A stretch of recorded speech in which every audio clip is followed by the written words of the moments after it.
laporan secara daring untuk laporan tahunan ini sesuai dengan batas waktu yang sudah ditetapkan. Kami mengucapkan terima kasih atas kehadiran dan partisipasi serta kontribusi aktif Bapak dan Ibu dalam kegiatan hari ini. Semoga sosialisasi ini berjalan lancar dan seluruh rangkaian kegiatan yang akan dilakukan dapat memberikan manfaat bagi kita semua. Demikian yang dapat saya sampaikan atas perhatian dan kehadiran Bapak Ibu semuanya yang hadir dalam sosialisasi hari ini. Kami mengucapkan terima kasih. Wabillahi taufiq wal hidayah. Wassalamualaikum warahmatullahi wabarakatuh. Saya kembalikan ke Mbak Thalita. Terima kasih, Mbak.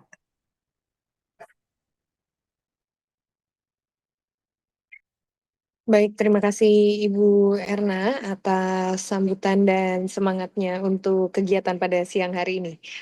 Adapun selanjutnya merupakan pemaparan ketentuan laporan tahunan BPR dan BPRS yang akan dibawakan oleh rekan dari DPNP, yakni Ibu Jessica Putri, dan dari DPBS Ibu Anissa Ulia bersama Ibu Salsabila Putri Kanza. Kepada narasumber, kami silakan. Ya, terima kasih Mbak Thalita. Terima kasih juga kepada Bu Erna untuk sambutannya. Izin saya untuk share screen sebentar.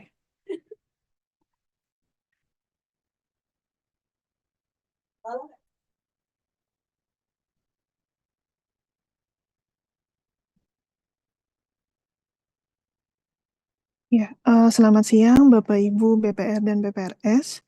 Untuk siang hari ini, izinkan saya untuk menyampaikan materi sosialisasi, laporan tahunan, dan juga laporan keuangan publikasi untuk BPR dan juga BPR Syariah. Sebenarnya untuk sosialisasi ini sudah beberapa kali dilakukan itu ya Bapak Ibu, dari sebelum terbitnya SEOJK sampai terbitnya tadi tahun lalu SEOJK, dan juga saat ini kami mencoba untuk mereminder kembali untuk ketentuan dari laporan tahunan dan juga laporan keuangan publikasi. Ya, untuk dasar hukumnya sendiri dari laporan tahunan ini itu ada di POJK nomor 23 tahun 2024 tentang pelaporan dan juga transparansi kondisi keuangan BPR dan juga BPR Syariah. Sementara untuk SEOJK-nya untuk BPR itu ada di SEOJK nomor 16 tahun 2024. Sementara untuk BPR Syariah ada di SEOJK nomor 17 tahun 2024. Selanjutnya untuk penyampaian dari laporan tahunan sendiri, di sini BPR dan BPRS menyiapkan data dan juga informasi gitu ya untuk disusun dalam bentuk TXT dan juga PDF untuk selanjutnya nanti membentuk file laporan yang siap dikirim. Di mana untuk file kirimnya ini bisa disampaikan melalui Apollo atau aplikasi pelaporan online OJK khususnya di modul laporan tahunan. Nah, untuk penyampaian laporan tahunan ini pertama kali itu sejak posisi Desember 2024. Di mana untuk penyampaian laporan tahunan batasnya itu sampai 30 April gitu ya Bapak Ibu. Yang di sebelah sini di kiri bawah bisa dilihat ya untuk batas waktu penyampaian dan juga pengumuman dari laporan tahunan. Untuk penyampaian laporan tahunan sendiri, sebenarnya untuk laporan tahunan di sini ada beberapa form gitu ya yang diambil dari laporan bulanan gitu ya, sumber datanya dari laporan bulanan. Di mana laporan bulanan sendiri itu penyampaiannya maksimal tanggal 10 Januari, namun karena adanya laporan dari APKAP gitu ya Bapak Ibu, itu sampai 30 April, kemudian untuk laporan tahunannya itu disampaikan maksimal tanggal 30 April gitu ya. Jadi untuk penyampaian dari laporan tahunan karena sumbernya dari laporan bulanan dan laporan bulanannya itu juga kan menunggu dari hasil audit gitu ya Bapak Ibu. Selanjutnya untuk pengumuman laporan tahunan, untuk pengumumannya sendiri itu bisa dilakukan dari tanggal 1 Januari sampai dengan 30 April tergantung kapan Bapak Ibu itu sudah menyampaikan laporan tahunan gitu ya. Nah, setelah Bapak Ibu menyampaikan pengumuman laporan tahunan, selanjutnya Bapak Ibu menyampaikan bukti dari pengumuman laporan tahunan, di mana penyampaian bukti pengumuman laporan tahunan ini disampaikan melalui laporan berkala bulanan, itu bisa di posisi Januari, Februari, Maret, ataupun April. Ini tergantung dari kapan Bapak Ibu melakukan pengumuman dari laporan tahunan. Misalkan Bapak Ibu sudah menyampaikan gitu ya laporan tahunannya dari awal bulan April ini gitu ya, misalkan dari tanggal 10 gitu ya, 10 April, kemudian langsung diumumkan juga di tanggal misalkan di tanggal 11 Aprilnya, maka Bapak Ibu menyampaikan bukti pengumumannya itu melalui laporan bulanan posisi bulan April, di mana disampaikannya 1 sampai 10 Mei gitu ya Bapak Ibu. Itu untuk batas waktu penyampaian dan pengumuman laporan tahunan. Selanjutnya terkait dengan pengumuman dari laporan tahunan pada situs web. Ya, sebagaimana Bapak Ibu ketahui di dalam POJK dan juga SEOJK terkait dengan pelaporan, di sana sudah diwajibkan gitu ya bahwa BPR dan juga BPRS itu menyampaikan pengumuman laporan tahunan melalui situs web. Itu bagi Bapak Ibu BPR Bapak Ibu yang belum memiliki situs web, maka perlu memiliki atau membuat situs web yang baru gitu ya. Bisa menggunakan situs web yang gratis gitu Bapak Ibu. Nah, selanjutnya di dalam pasal 32 ayat 5 POJK pelaporan dan transparansi kondisi keuangan BPR dan BPR Syariah, di sini BPR dan BPRS diwajibkan untuk memelihara pengumuman laporan tahunan pada situs web yang paling singkat itu 3 tahun terakhir. Di mana untuk pertama kali pengumuman laporan tahunan pada situs web itu untuk posisi bulan Desember tahun 2024. Nah, di sini kami mencoba memberikan penjelasan gitu ya dan contoh. Untuk laporan tahunan 2024 itu kan disampaikannya paling lambat 30 April 2025. Selanjutnya BPR-BPRS itu diwajibkan untuk melakukan pengumuman laporan tahunan pada situs web untuk posisi bulan Desember 2024. Nah, untuk laporan tahunan posisi Desember 2024, BPR dan juga BPRS memelihara pengumuman pada situs web itu paling singkat sampai dengan tanggal 31 Desember 2027. Jadi 3 tahun gitu ya Bapak Ibu. Selanjutnya, yang nomor 2, untuk laporan tahunan yang 2024 dan 2025, ini paling lambat untuk yang laporan tahunan 2025 itu kan paling lambat tanggal 30 April 2026. Kemudian diwajibkan mengumumkan laporan tahunan pada situs web untuk posisi bulan Desember 2024 dan Desember 2025. Kemudian untuk laporan tahunan yang posisi Desember 2024, BPR dan juga BPRS dia memelihara pengumuman tersebut paling singkat sampai dengan tanggal 31 Desember 2027. Sementara untuk yang laporan tahunan posisi bulan Desember 2025, dia pemeliharaan pengumumannya itu paling singkat sampai dengan tanggal 31 Desember 2028. Untuk contoh yang ketiga, paling lambat pada tanggal 30 April 2027, BPR-BPRS itu wajib untuk mengumumkan laporan tahunan di situs web untuk posisi bulan Desember 2024, 2025, dan juga 2026. Nah, untuk laporan tahunan yang posisi Desember 2024, pemeliharaan untuk pengumuman di situs web itu paling singkat sampai dengan tanggal 31 Desember 2027. Sementara untuk yang tadi laporan tahunan 2025, pemeliharaannya itu paling singkat sampai tanggal 31 Desember 2028. Dan untuk laporan tahunan yang posisi Desember 2026, maka pemeliharaan pengumuman pada situs webnya itu paling singkat sampai dengan tanggal 31 Desember 2029. Itu untuk pengumuman dari laporan tahunan. Selanjutnya, untuk pengumuman laporan keuangan publikasi di situs web, itu juga diatur di pasal 37 ayat 1 POJK pelaporan, di mana BPR dan BPRS diwajibkan untuk memelihara pengumuman laporan keuangan publikasi di situs web itu paling singkat 3 tahun terakhir, dengan pertama kali mulainya itu mengumumkan laporan keuangan publikasi untuk posisi bulan Desember 2024. Ya, ini untuk contoh gitu ya Bapak Ibu untuk bagaimana cara memelihara pengumuman untuk LKP. Untuk yang di situs web BPR-BPRS tahun 2025, maka itu mengumumkan untuk LKP Desember 2024, karena baru mulai pertama kali pengumumannya.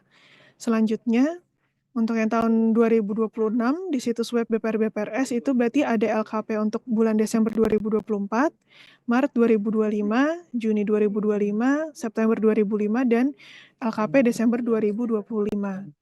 Sementara untuk yang tahun 2027, maka itu ada LKP-nya ada semakin banyak gitu ya untuk LKP pengumumannya.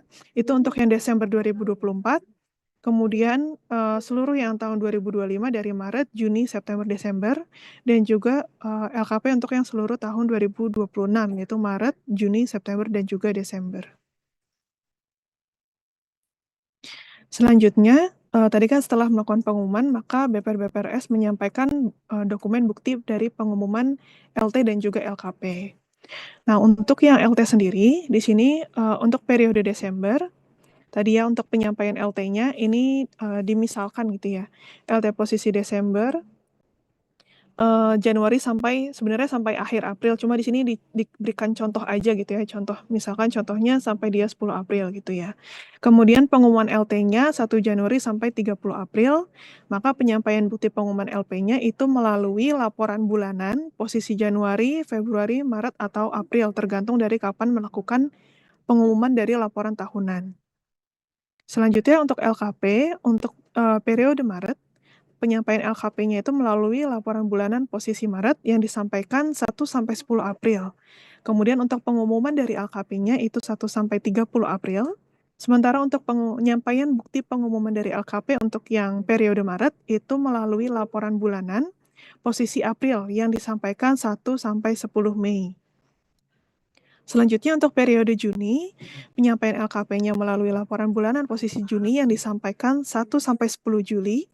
Kemudian pengumuman LKP 1 sampai 30 Juli. Sementara untuk penyampaian bukti pengumumannya itu melalui laporan bulanan posisi Juli yang disampaikan 1 sampai 10 Agustus. Sementara untuk periode September, penyampaian LKP melalui laporan bulanan posisi September itu yang disampaikan 1 sampai 10 Oktober. Kemudian pengumumannya tanggal 1 sampai 30 Oktober. Sementara untuk penyampaian bukti pengumuman LKP-nya melalui laporan bulanan posisi Oktober yang disampaikan 1 sampai 10 November. Sementara untuk yang periode Desember, penyampaian LKP-nya melalui laporan bulanan posisi Desember 1 Januari sampai dengan 10 April gitu ya, misalkan gitu ya. Sebenarnya sih ini bisa sampai sampai 10 April ini ya untuk yang penyampaian LKP. Kemudian pengumuman LKP-nya bisa dilakukan 1 Januari sampai 30 April. Sementara untuk penyampaian bukti pengumuman LKP-nya itu melalui laporan bulanan posisi Januari, Februari, Maret, atau April gitu ya. Yang disampaikannya itu juga tergantung 1 sampai 10. Februari, Maret, April, atau Mei gitu ya, tergantung dari posisi dari laporan bulanannya. Ya, selanjutnya beberapa waktu lalu itu ya dari OJK mengeluarkan surat gitu ya Bapak Ibu terkait dengan penyesuaian batas waktu untuk beberapa laporan gitu ya Bapak Ibu. Dan di sini saya ingin mencoba untuk menjelaskan kembali untuk batas waktu pelaporan karena adanya kemarin cuti bersama gitu ya Bapak Ibu. Hari libur dan juga cuti bersama. Ini ada beberapa laporan di sini. Yang pertama terkait dengan laporan koreksi atas laporan berkala bulanan atas hasil audit atau pertanggungjawaban kepada RUPS untuk pemenuhan laporan tahunan dan juga laporan keuangan publikasi khususnya untuk posisi Desember 2024. Nah, untuk posisi datanya di sini kan koreksinya itu dia bulanan gitu ya Bapak Ibu karena masuk ke laporan berkala bulanan khususnya untuk yang posisi Desember 2024. Sebenarnya untuk batas waktu sesuai dengan SEOJK yang berlaku itu sampai dengan 30 April. Cuma dengan adanya surat KEPP gitu ya nomor 8 tahun 2025, maka batas waktunya itu menjadi diperpanjang menjadi tanggal 6 Mei 2025. Itu untuk batas waktu yang pertama tadi koreksi atas laporan berkala bulanan gitu ya karena adanya hasil audit atau pertanggungjawaban kepada RUPS. Selanjutnya, yang kedua, terkait dengan laporan keuangan publikasi yang disampaikan melalui laporan bulanan. Ini datanya triwulanan ya, khusus untuk posisi data Maret 2025. Untuk batas waktunya sebenarnya sesuai dengan SEOJK itu 10 April 2025. Tapi dengan adanya batas waktu sesuai dengan surat KEPP menjadi 15 April. 15 April berarti menjadi hari ini gitu ya, paling lambat untuk batas waktu laporan keuangan publikasi. Selanjutnya, untuk pengumuman laporan keuangan publikasi yang posisi Desember 2024. Ini triwulanan, kemudian posisi datanya untuk yang Desember 2024. Untuk batas waktunya sendiri sesuai dengan SEOJK itu 30 April 2025. Dengan adanya penyesuaian batas waktu itu menjadi tanggal 6 Mei 2025. Selanjutnya terkait dengan pengumuman laporan keuangan publikasi posisi Maret 2025.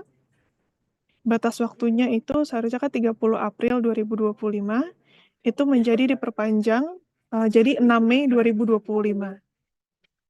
Selanjutnya laporan tahunan, khusus untuk yang posisi Desember 2024, untuk batas waktu yang sesuai dengan SEOJK itu 30 April, kemudian karena adanya surat KLPP menjadi diperpanjang tanggal 6 Mei 2025. Selanjutnya yang terakhir terkait pengumuman laporan tahunan untuk yang posisi Desember 2024, batas waktunya sesuai SEOJK itu tanggal 30 April 2025, menjadi diperpanjang tanggal 6 Mei 2025. Ini yang beberapa laporan gitu ya Bapak Ibu yang mendapatkan perpanjangan batas waktu ya sesuai dengan surat KEPP. Cuma kami tetap berharap gitu ya pada Bapak Ibu untuk bisa tetap mengupayakan untuk penyampaian laporannya itu sesuai dengan batas waktu yang sudah ditetapkan di POJK gitu. Selanjutnya kita masuk ke dalam cakupan dari LT dan juga LKP. Yang pertama ini terkait dengan yang BPR dulu.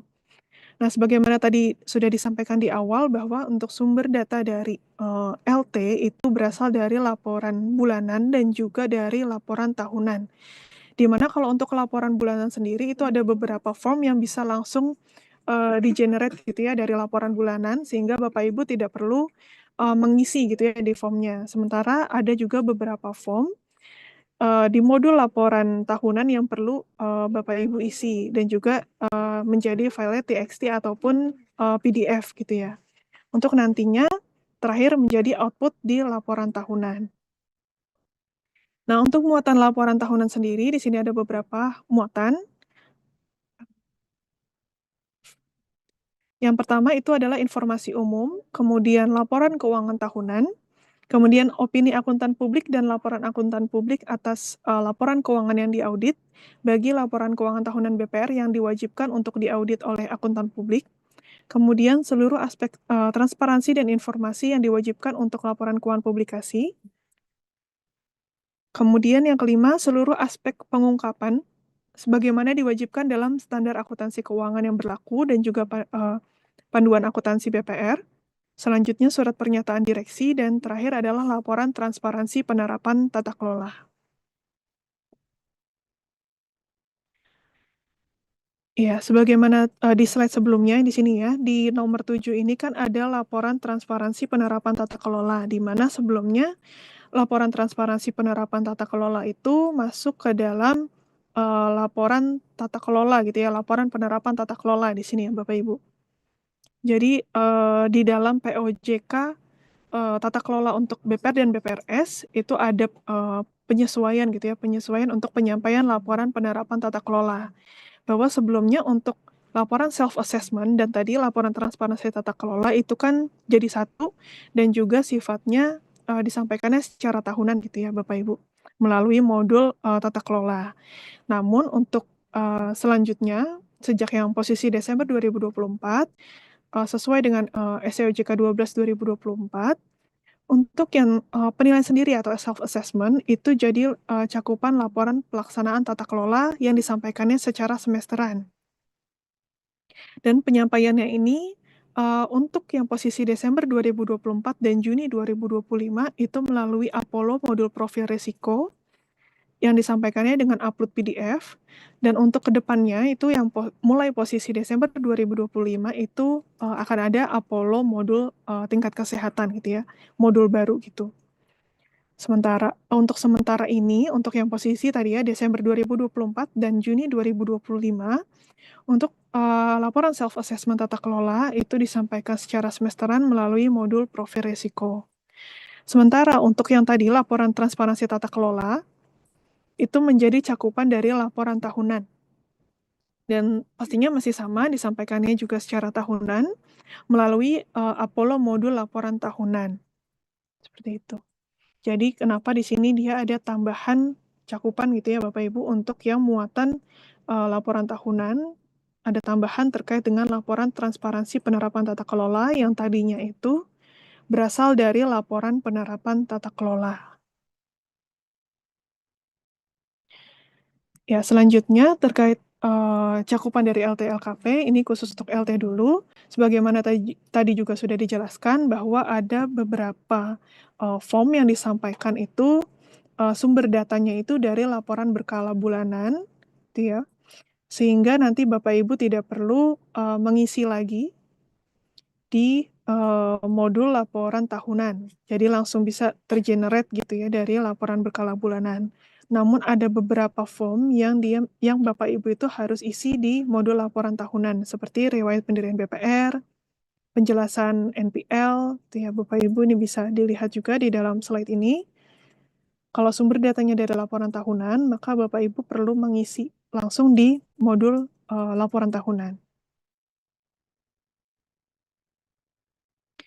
Ya, ini untuk per masing-masing form gitu ya Bapak Ibu. Di sini untuk riwayat pendirian BPR, ada untuk nomor akta, tanggal, kemudian nomor dan tanggal perubahan anggaran dasar terakhir, kemudian nomor pengesahan dari instansi berwenang dan juga tanggalnya, kemudian tanggal mulai pelaksanaan kegiatan usaha dari BPR, bidang usaha sesuai anggaran dasar, dan juga tempat kedudukan atau lokasi dari BPR. Kemudian form terkait dengan penjelasan NPL, ini Bapak Ibu bisa mengisi gitu ya penyebab utama dari NPL itu apa dan juga langkah penyelesaian yang telah dilakukan selama 1 tahun terakhir untuk penyelesaian dari NPL tersebut. Selanjutnya di form perkembangan usaha yang berpengaruh secara signifikan dan perubahan penting lain, ini bisa diisi terkait dengan perkembangan usaha yang berpengaruh secara signifikan dari BPR-nya itu seperti penambahan atau pengurangan dari kegiatan usaha, kemudian penyesuaian dari jaringan kantor, atau mungkin ada perubahan dari lingkungan bisnis. Untuk perubahan penting lainnya itu seperti informasi perubahan penting di BPR dan atau dari kelompok usaha BPR yang mempengaruhi kinerja dan juga operasional dari BPR seperti kondisi perekonomian atau kebijakan pemerintah. Untuk form ini disampaikannya dengan format PDF. Selanjutnya, untuk form strategi dan kebijakan manajemen, ini berisi data dan informasi strategi dan juga kebijakan manajemen dalam mengelola dan juga mengembangkan usaha dari BPR, seperti pengembangan bisnis di era digital atau mungkin penguatan permodalan dan juga strategi untuk penerapan kebijakan manajemen risiko dan tata kelola. Untuk form ini disampaikannya dalam format PDF. Selanjutnya, form terkait bidang usaha. Di sini ada kategori kegiatan usaha dengan sandi referensinya, ada penghimpunan dana, penyaluran dana, dan lainnya. Kemudian jenis produknya ada produk dasar lainnya, produk lanjutan berbasis TI, kemudian produk lanjutan berkaitan dengan penyelenggaraan kegiatan atau produk LJKNB atau yang mempengaruhi penilaian profil risiko, kemudian produk lanjutan yang memerlukan izin dan atau persetujuan dari otoritas lain, kegiatan laku pandai atau produk lainnya. Kemudian nama produk ini lebih detail gitu ya, nama produk atau layanan jasanya misalkan seperti tabungan pelajar.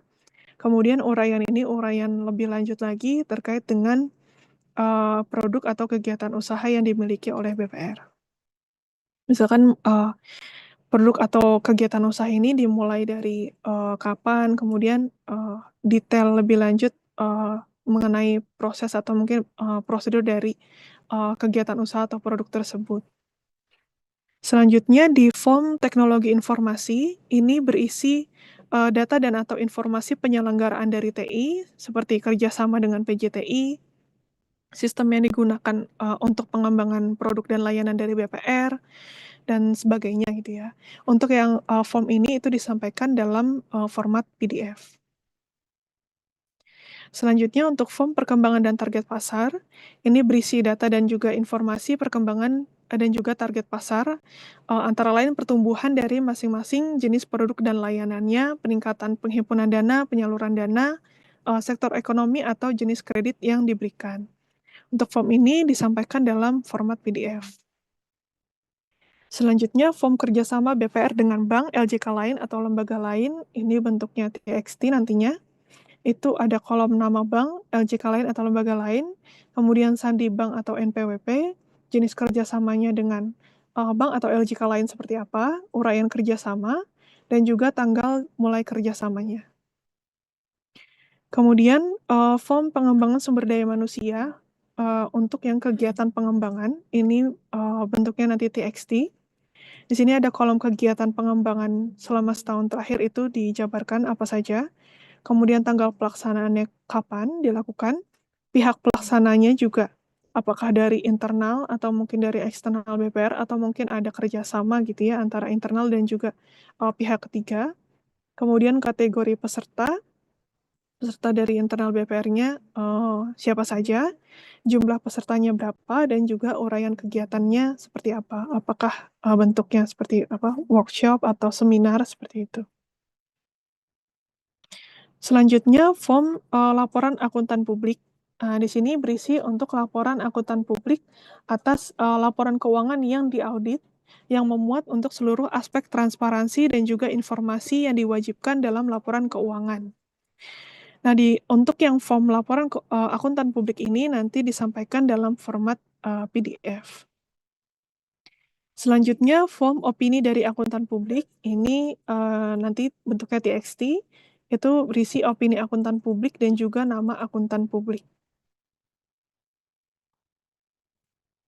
Selanjutnya, untuk form D0000 terkait surat pernyataan direksi, ini ada tiga pernyataan gitu ya yang perlu dibuat. Yang pertama, terkait kebenaran data dan atau informasi laporan keuangan tahunan. Kemudian, tanggung jawab penerapan pengendalian internal dalam proses pelaporan keuangan BPR sesuai dengan POJK integritas pelaporan. Dan yang terakhir adalah hasil penilaian terhadap efektivitas pengendalian internal dalam proses pelaporan keuangan BPR. Jadi untuk yang huruf B dan huruf C ini, itu cakupannya berasal dari POJK integritas pelaporan keuangan bank gitu ya. Jadi dimasukkan menjadi cakupan dari laporan tahunan khususnya di bagian surat pernyataan direksi.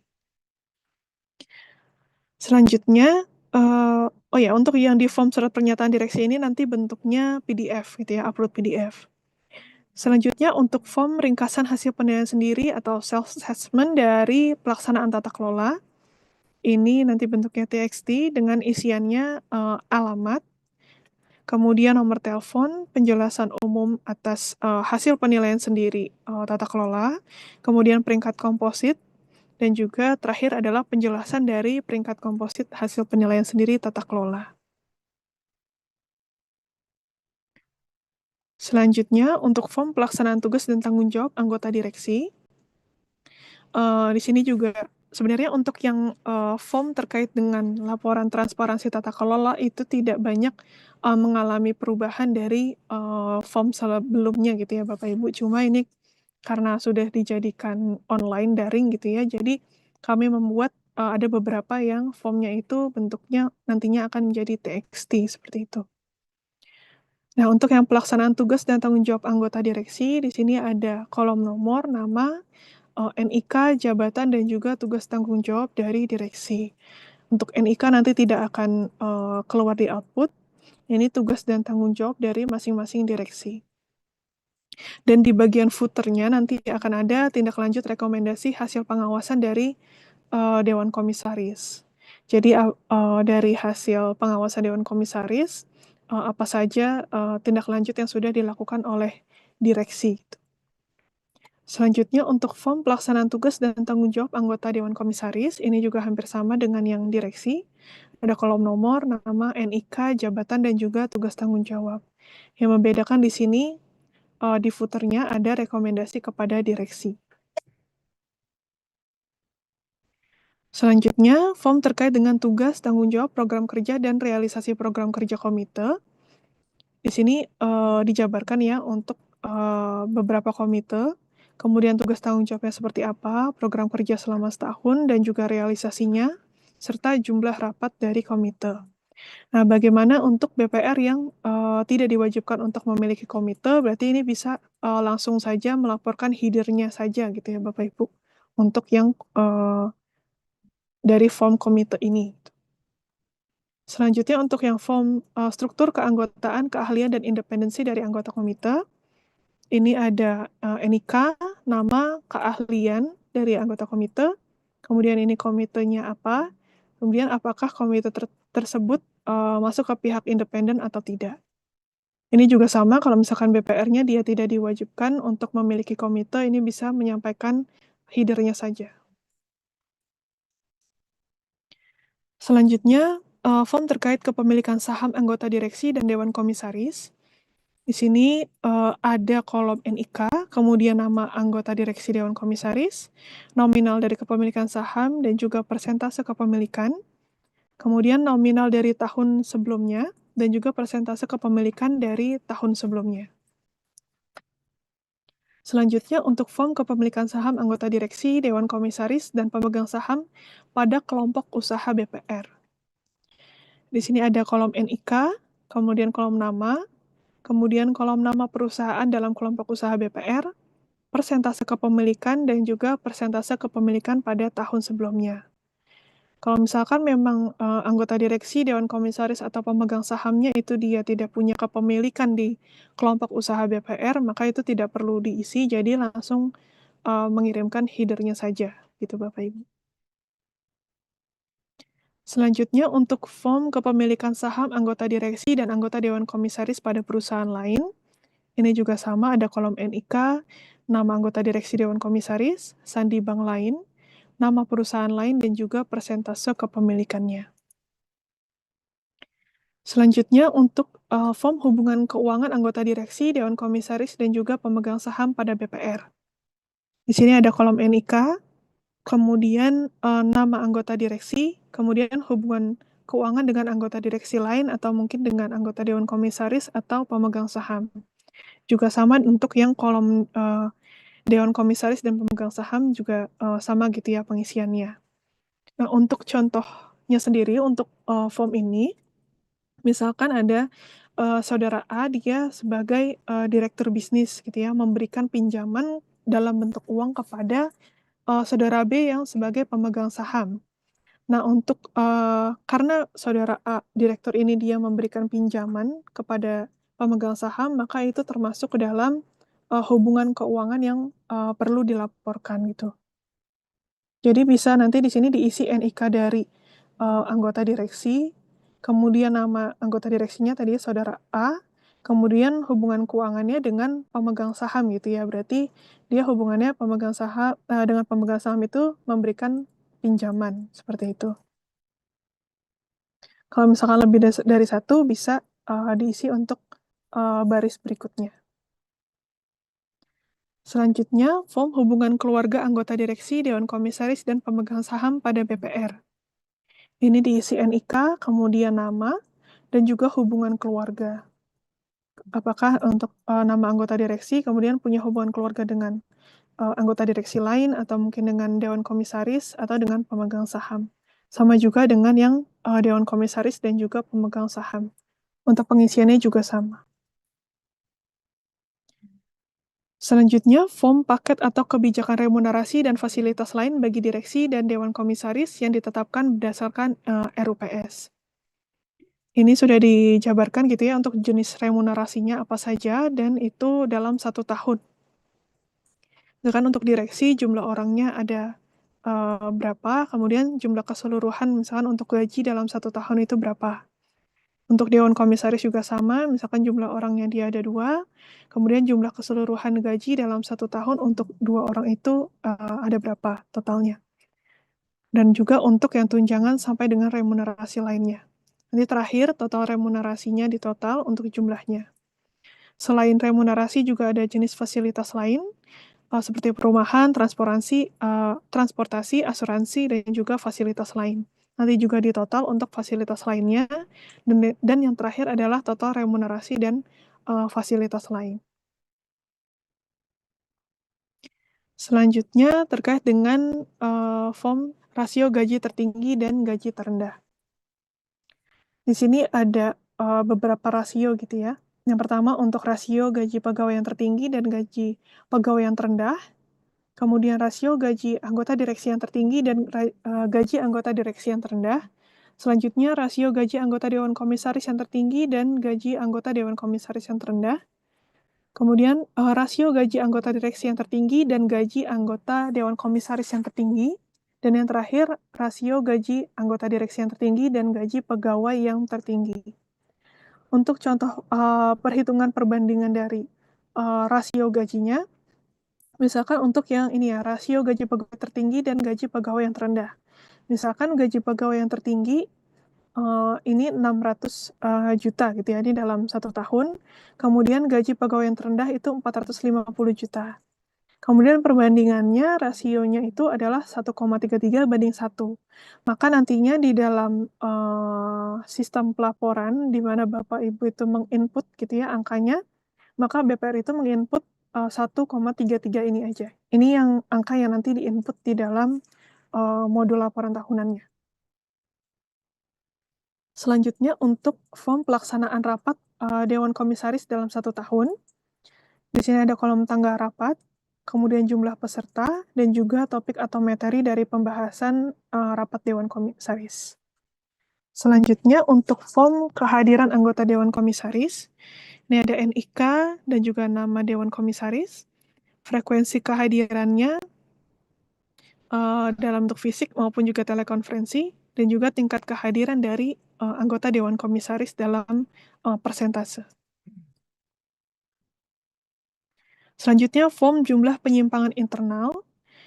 Ini bisa dilihat di sini ada penyimpangannya apakah sudah diselesaikan atau mungkin masih dalam proses atau mungkin belum diupayakan. Ini bisa nanti dimasukkan gitu ya, di-input datanya untuk anggota direksi, Dewan Komisaris, pegawai tetap, dan juga pegawai tidak tetap untuk tahun sebelumnya dan juga tahun laporan. Selanjutnya, form permasalahan hukum yang dihadapi selama 1 tahun gitu ya. Permasalahan hukumnya yang sudah selesai, jumlahnya berapa untuk perdata dan berapa untuk pidana. Kemudian mungkin ada yang masih dalam proses penyelesaian, itu disampaikan juga jumlahnya dalam satuan untuk yang perdata dan juga pidana. Selanjutnya untuk form transaksi yang mengandung benturan kepentingan, ini disampaikan untuk pihak yang memiliki benturan kepentingan, itu disampaikan NIK, nama dan juga jabatannya, kemudian pengambil keputusannya, siapa, itu NIK, nama dan juga jabatannya, jenis transaksi, kemudian nilai transaksinya dalam jutaan rupiah, dan juga keterangan terkait dengan benturan kepentingan tersebut. Selanjutnya, form pemberian dana untuk kegiatan sosial dan kegiatan lain. Di sini ada kolom tanggal pelaksanaannya kapan untuk pemberian dana, jenis kegiatannya apakah sosial politik atau kegiatan lain, penjelasan dari kegiatan, penerima dananya siapa, kemudian NIK dan NPWP dari penerima dana, dan juga jumlahnya. Dan yang form yang terakhir adalah form dokumen pendukung gitu ya, untuk BPR dan juga BPRS apabila ada data dan atau informasi lain yang perlu disampaikan kepada OJK. Selanjutnya terkait dengan cakupan dari LKP BPR. Sini ada beberapa form dan seluruhnya itu sumber datanya dari laporan berkala bulanan BPR. Yang pertama laporan posisi keuangan, kemudian laporan laba rugi dan penghasilan komprehensif lain, laporan keuangan kualitas aset produktif dan rasio keuangan, kemudian laporan rekening administratif dan informasi lainnya.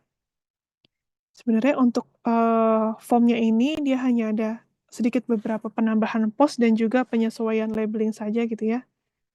Di sini ada penambahan pos untuk yang pertama dari form laporan posisi keuangan, itu ada penambahan surat berharga dan juga CKPN, dan juga di sini ada aset tetap untuk yang dan inventaris. Maaf, harusnya ini properti terbengkalai ya. Selanjutnya untuk penyesuaian labeling, di sini ada penyesuaian labeling untuk yang CKPN dan juga akumulasi, amortisasi, dan penurunan nilai.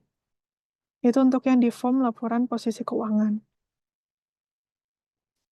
Selanjutnya untuk form laporan laba rugi dan penghasilan komprehensif lain, ini tidak ada perubahan. Untuk yang form laporan kualitas aset produktif dan rasio keuangan, ini ada penambahan pos untuk yang surat berharga, penempatan pada bank lain, dan juga kredit yang diberikan. Sementara di sini ada penyesuaian labeling saja untuk yang rasio cadangan terhadap PPKA. Tadinya ini kan PPAP gitu ya. Selanjutnya, form laporan rekening administratif ini tidak ada perubahan. Informasi lainnya juga tidak ada perubahan. Demikian untuk yang LT dan LKP BPR. Selanjutnya bisa disampaikan dari sisi BPRS-nya kepada Mbak Ica atau Mbak Salsa. Dipersilakan. Ya, terima kasih Mbak Jessica. Suara saya terdengar ya Bapak Ibu. Ya, terdengar. Izin melanjutkan untuk LT dan LKP BPR Syariah.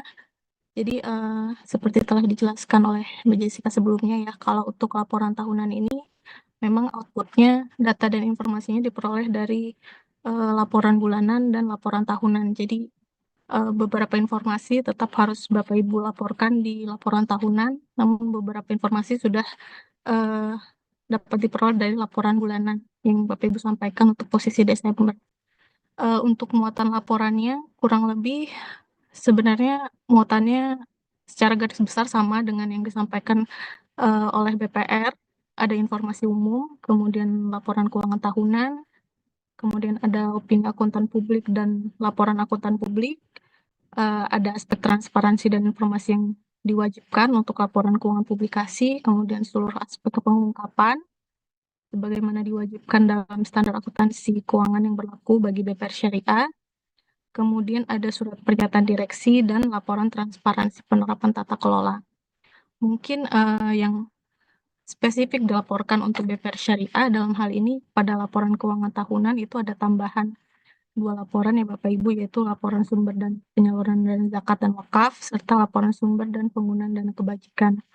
Mungkin hal lainnya yang spesifik untuk BPR Syariah nanti ada tambahan untuk DPS pada data dan pada laporan kepengurusan dan mungkin pada laporan transparansi penerapan tata kelola.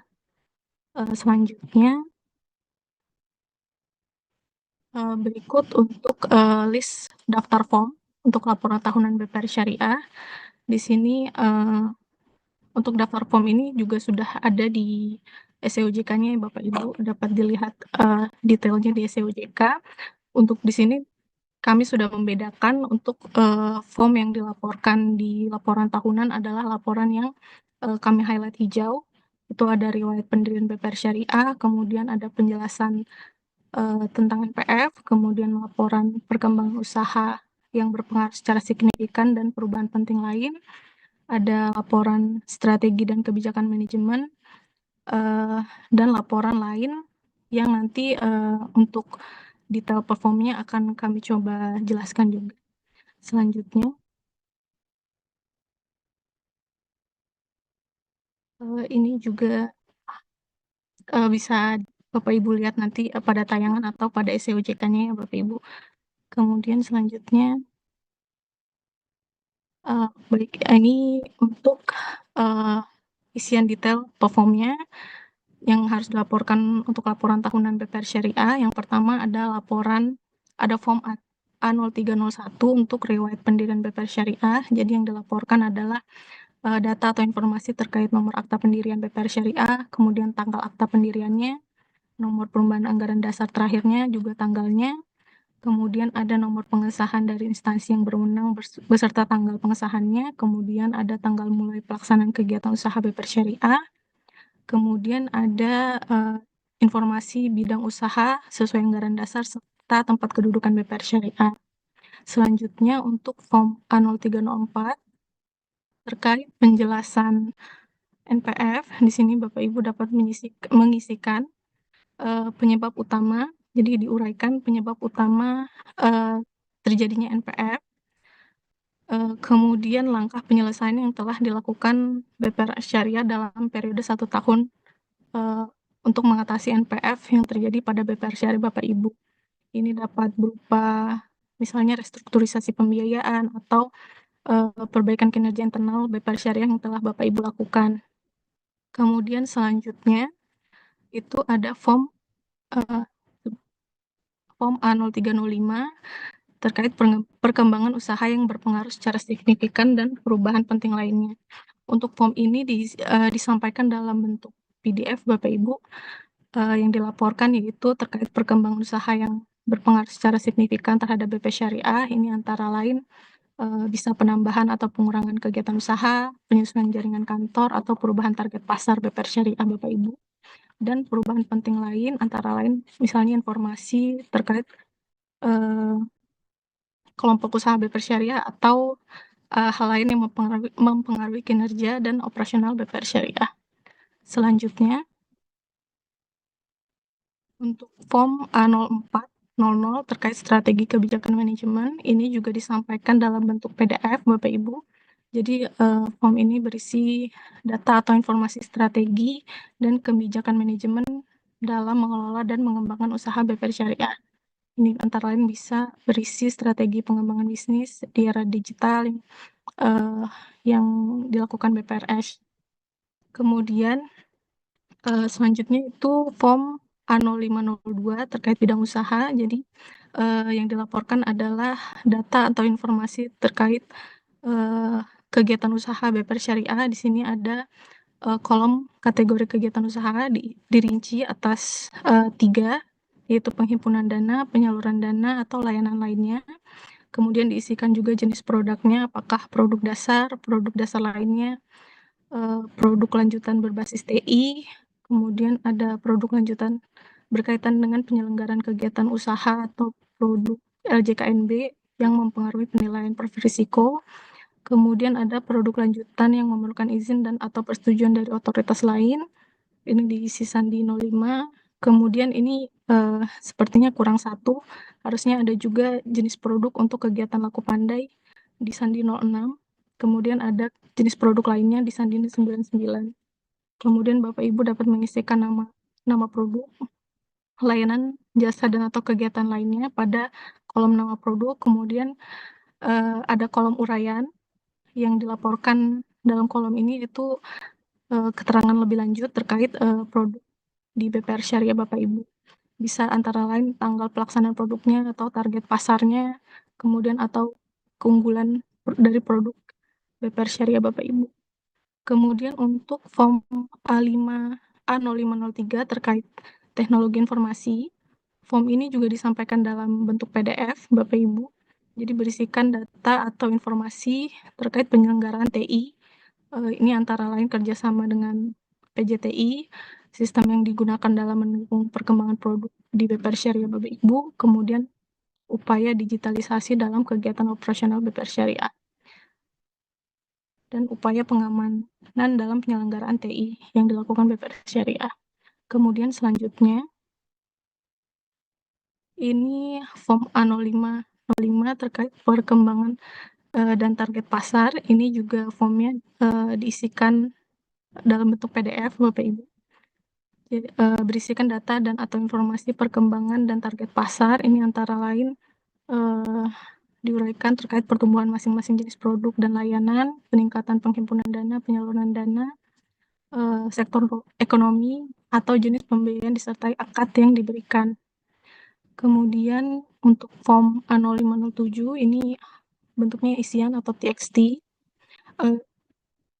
berisikan kerjasama yang dilakukan BPR Syariah dengan bank, LJK lain atau lembaga lain. Jadi diisikan, dilaporkan untuk nama bank atau nama lembaga lainnya. Kemudian apabila kerjasama dilakukan dengan bank, maka diisikan dengan sandi bank. Apabila dengan LJK atau lembaga lain, ini diisikan dengan NPWP-nya. Kemudian dirinci jenis kerjasamanya, yaitu bisa antara lain penerusan pembiayaan atau channeling, kemudian penyelenggaraan terminal perbankan elektronik atau TPE. Kemudian untuk uraian kerjasama ini dapat diisikan misalnya tujuan atau ruang lingkup, kemudian jangka waktu perjanjian kerjasamanya, atau target nasabah yang ingin target nasabah dari hasil kerjasama tersebut. Kemudian tanggal mulai kerjasama diisikan dengan tanggal mulai kerjasama BPR Syariah dengan bank atau lembaga lain. Kemudian untuk form A05 082 terkait pengembangan sumber daya manusia. Ini diisikan kegiatan pengembangan yang dilakukan BPR Syariah untuk pengembangan SDM. Ini diisikan kegiatan pengembangannya, kemudian tanggal pelaksanaannya, pihak pelaksana apakah dilakukan oleh internal BPRS atau eksternal atau kolaborasi antara BPR Syariah dengan pihak lain, kemudian kategori pesertanya, kemudian jumlah peserta yang mengikuti kegiatan dan uraian kegiatan. Kemudian selanjutnya form C0100 laporan akuntan publik. Ini disampaikan dalam bentuk PDF, Bapak Ibu. Jadi isian berisi tentang laporan akuntan publik atas laporan keuangan yang diaudit, yang memuat seluruh aspek transparansi dan informasi yang diwajibkan dalam laporan keuangan atau laporan keuangan tahunan yang telah dipertanggungjawabkan dalam RUPS. Jadi apabila BPR Syariah Bapak Ibu tidak diaudit, maka yang dilaporkan adalah laporan keuangan tahunan yang telah dipertanggungjawabkan dalam RUPS.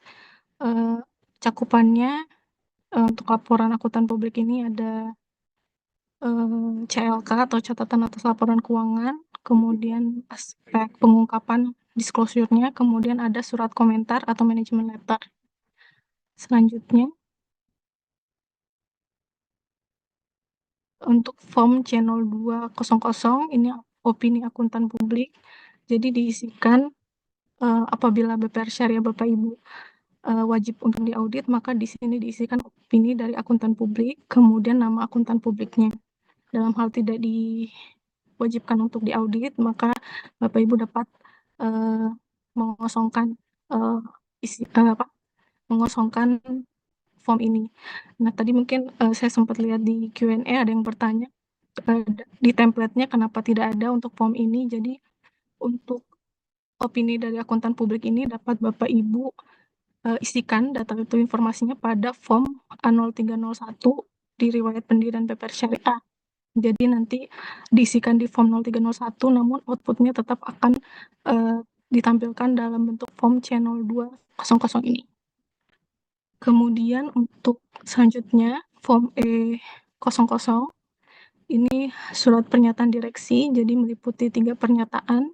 Ada kebenaran data dan atau informasi laporan keuangan tahunan BPR Syariah, kemudian ada tanggung jawab penerapan pengendalian internal dalam proses pelaporan keuangan BPR Syariah, ini sesuai dengan POJK Integritas Pelaporan Keuangan Bank. Kemudian yang selanjutnya ada surat pernyataan atas hasil penilaian terhadap efektivitas pengendalian internal dalam proses pelaporan keuangan BPR Syariah ini juga sesuai dengan POJK Integritas Pelaporan Keuangan Bank. Kemudian selanjutnya untuk form F01 ini ringkasan hasil penilaian sendiri atau self-assessment atas pelaksanaan tata kelola. Jadi diisikan alamat BPRS, nomor telepon BPRS, kemudian penjelasan umum terkait hasil penilaian, hasil self-assessment atas BPR Syariah Bapak Ibu, kemudian peringkat komposit, hasil penilaian sendiri atau self-assessment tata kelola dari BPR Syariah, kemudian penjelasan atas peringkat komposit dari hasil self-assessment tata kelola BPR Syariah Bapak Ibu. Selanjutnya, ini untuk form 0201 untuk pelaksanaan tugas dan tanggung jawab direksi. Ini kurang lebih sama dengan BPR ya Bapak Ibu, cuman kalau di BPR tidak diisikan tindak lanjut rekomendasi hasil pengawasan DPS. Jadi untuk syariah ada tambahan untuk DPS-nya, di sini diisikan nama, NIK, kemudian jabatan anggota direksi, tugas dan tanggung jawab anggota direksi, serta diisikan tindak lanjut rekomendasi hasil pengawasan Dewan Komisaris dan DPS. Untuk form F0202 ini pelaksanaan tugas dan tanggung jawab anggota Dewan Komisaris, ini juga diisikan nama, NIK, jabatan, tugas dan tanggung jawab dari anggota Dewan Komisaris, serta rekomendasi yang diberikan Dewan Komisaris kepada direksi. Selanjutnya ini F0203 terkait pelaksanaan tugas dan tanggung jawab DPS, ini diisikan nama, NIK, jabatan anggota DPS serta tugas dan tanggung jawab dari anggota DPS. Kemudian di sini diisikan juga terkait rekomendasi penerapan prinsip syariah kepada direksi. Di sini juga harus dilaporkan terkait laporan hasil pengawasan DPS untuk semester 1 dan semester 2. Jadi diisikan nomor laporan serta tanggal laporannya. Bapak Ibu. Baik, selanjutnya. Form F0204 ini tugas tanggung jawab program kerja dan realisasi program komite. Jadi diisikan tugas dan tanggung jawab dari masing-masing komite, program kerjanya serta realisasi program kerjanya serta jumlah rapat yang dilaksanakan oleh komite. Bagi BPRS yang tidak diwajibkan untuk memiliki komite, maka ini juga dapat disampaikan headernya saja, Bapak Ibu. Kemudian untuk Form F0205, struktur, keanggotaan, keahlian, dan independensi anggota komite. Ini dilaporkan NIK, nama, keahlian, atau ini dalam keahlian bisa diisikan pengalaman atau kompetensi yang dimiliki dari anggota komite. Kemudian ini diisikan jabatan dari masing-masing anggota komite, apakah beliau menjabat sebagai ketua, sebagai anggota, atau tidak menjabat pada masing-masing komite audit, pemantau risiko, komite remunerasi dan nominasi, komite manajemen risiko, dan komite lainnya. Kemudian diisikan apakah anggota komite tersebut merupakan pihak independen atau tidak. Selanjutnya,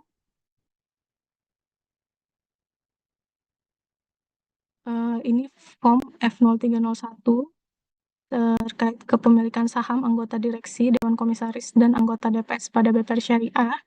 Jadi dilaporkan NIK, kemudian nama dari anggota direksi, Dewan Komisaris, dan anggota DPS, kemudian nominal kepemilikan sahamnya dalam rupiah, serta presentasi kepemilikan saham dari masing-masing anggota direksi, Dewan Komisaris, dan anggota DPS pada periode tahun laporan. Kemudian dilaporkan juga nominal kepemilikan saham dan presentasi kepemilikan saham pada tahun sebelumnya. Untuk selanjutnya Form F0302 ini dilaporkan kepemilikan saham anggota direksi, Dewan Komisaris, DPS, dan pemegang saham pada kelompok usaha BPR Syariah. Jadi dilaporkan untuk NIK-nya nama dari anggota direksi, Dewan Komisaris, DPS, dan pemegang saham, kemudian nama perusahaan dalam kelompok usahanya, serta presentase kepemilikan pada saat tahun laporan dan presentase kepemilikan pada tahun sebelumnya. Kemudian selanjutnya,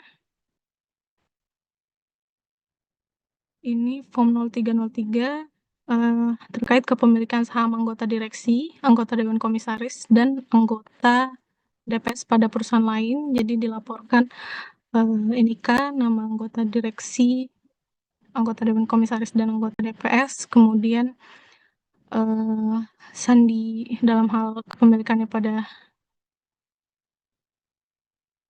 kemudian pada sandi bank ini diisikan sandi bank lainnya, kemudian nama perusahaan lainnya dapat diisikan nama banknya juga apabila kepemilikan sahamnya pada bank, kemudian presentase kepemilikan saham dari masing-masing anggota direksi, Dewan Komisaris, dan DPS. Kemudian untuk Form F0401 ini hubungan keuangan anggota direksi, anggota Dewan Komisaris, anggota DPS, dan pemegang saham pada BPR Syariah. Ini diisikan NIK, kemudian nama dari anggota direksi, Dewan Komisaris, anggota DPS, dan pemegang saham, kemudian hubungan keuangannya pada hubungan keuangan dari masing-masing anggota direksi, Dewan Komisaris, DPS, dan pemegang saham. Selanjutnya, baik, untuk selanjutnya mungkin akan dilanjutkan oleh Mbak Anissa. Ya, terima Silakan, kasih Mbak Mbak Anissa. Salsa. Izin lanjutkan Bapak Ibu. untuk form F0402 ini, yakni mengenai hubungan keluarga anggota direksi, anggota Dewan Komisaris, anggota DPS, dan pemegang saham pada BPR Syariah. Nah, kalau kita lihat di sini Bapak Ibu ada kolom NIK. Nah, kalau kolom NIK ini sama seperti sebelumnya juga yang disampaikan oleh Mbak Salsa sama Mbak Jessica. Jadi kolom NIK ini hanya disampaikan Bapak Ibu dalam pelaporan ke OJK. Namun ketika ditarik outputnya, itu kolom NIK ini tidak akan muncul. Nah, kemudian ada kolom hubungan keluarga, ada anggota direksi, anggota Dekom, anggota DPS, sama pemegang saham. Nah, kalau anggota direksi DPS atau Dekomnya ini memiliki hubungan keluarga dengan lebih dari satu pihak pada masing-masing kolom, maka dapat ditambahkan dengan dipisahkan oleh tanda koma. Misalnya begini Bapak Ibu, jadi direksi A ini memiliki hubungan dengan keluarga DPS A dan DPS-B. Maka pengisiannya di kolom anggota DPS itu nama DPS-A, kemudian koma, kemudian ada nama DPS-B, seperti itu.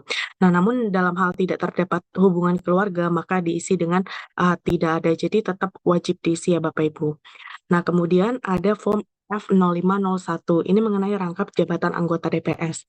Nah, kalau di sini ada kolom nama anggota DPS, ada kolom sandi lembaga keuangan syariah lain. Nah, kalau kolom sandi lembaga keuangan syariah lain, ini sifatnya opsional Bapak Ibu. Jadi, jika rangkapannya di PUS, UUS, BPR Syariah, atau lembaga keuangan syariah lainnya, maka ini wajib diisi dan mengacu pada sandi referensi sesuai dengan Apollo. Kemudian selain lembaga keuangan syariahnya, selain bukan dari lembaga keuangan syariah, maka BPRS cukup mengisi kolom namanya saja, jadi tidak perlu mengisi sandi Bapak Ibu. Kemudian next slide. Selanjutnya ini ada form F0600, jadi mengenai paket kebijakan remunerasi dan fasilitas lain bagi direksi, Dekom, dan DPS yang ditetapkan berdasarkan RUPS. Nah, kalau kita lihat di sini Bapak Ibu, untuk kolom jenis remunerasi dalam 1 tahun itu ada gaji pokok. Nah, kalau gaji pokok ini tidak termasuk tunjangan yang diterima oleh direksi Dewan Komisaris dan DPS serta keluarga. Nah, untuk nomor 6 di A6 ini adalah remunerasi lainnya. Jadi remunerasi lainnya itu adalah remunerasi dan fasilitas lain yang memang ditetapkan berdasarkan RUPS. Nah, kemudian ada kolom B4, ini ada fasilitas lain-lainnya. Nah, kalau fasilitas lain-lainnya ini dapat dirinci dan disesuaikan dengan kebijakan masing-masing BPRS Bapak Ibu. Selanjutnya, untuk form F0700, rasio gaji tertinggi dan gaji terendah, ini sama dengan konvensional Bapak Ibu, cuman tambahannya juga ada di DPS, sama seperti form F06 tadi mengenai paket kebijakan remunerasi. Nah, untuk rasio gaji ini kalau pengertian gaji yang dimaksud, ini gaji yang keseluruhannya diterima mencakup gaji pokok dan tunjangan dalam 1 tahun, sebagaimana yang ditetapkan dalam RUPS atau kebijakan internal BPRS Bapak Ibu semua. Nah, misalnya nih, gaji tertingginya itu 500 juta, gaji tertinggi DPS-nya itu 500 juta, dan gaji DPS terendahnya itu 300 juta, maka diisi dengan 500 banding 300, 1,67 banding 1. Jadi, Bapak Ibu dalam kolom perbandingan ini dapat hanya mengisi 1,67 saja. Nah, kemudian untuk form F0801 ini mengenai pelaksanaan rapat Dewan Komisaris dalam 1 tahun. Ini ada kolom tanggal rapat, kemudian ada jumlah peserta, dan topik materi pembahasan. Mungkin bisa next slide. Next slide. Oke, ini ada kaitannya Bapak Ibu. Jadi form F0802 mengenai kehadiran rapat anggota Dewan Komisaris, ini ada kolom NIK, ada nama anggota Dekom, ada frekuensi kehadiran, baik fisik maupun telekonferensi, dan tingkat kehadiran. Nah, kalau tingkat kehadiran ini ada validasi dengan form F0801 yang sebelumnya disampaikan, yang yakni mengenai pelaksanaan rapat Dekom dalam 1 tahun. Jadi, untuk perhitungan jumlah tingkat kehadirannya itu, validasinya dengan jumlah rapat keseluruhan dari F0801. Jadi pada hakikatnya tingkat kehadiran ini rumusnya adalah frekuensi rapat dibandingkan jumlah rapat keseluruhan. Nah, jumlah rapat keseluruhan ini validasinya ada di F0801. Selanjutnya di F0803 ini mengenai pelaksanaan rapat DPS dalam 1 tahun. Nah, ini juga sama dengan rapat Dekom dalam 1 tahun, kemudian ada form F0804 kehadiran anggota DPS. Ini untuk tingkat kehadirannya itu sama dengan validasinya itu ada di F0803 terkait dengan jumlah rapat keseluruhannya Bapak Ibu. Next.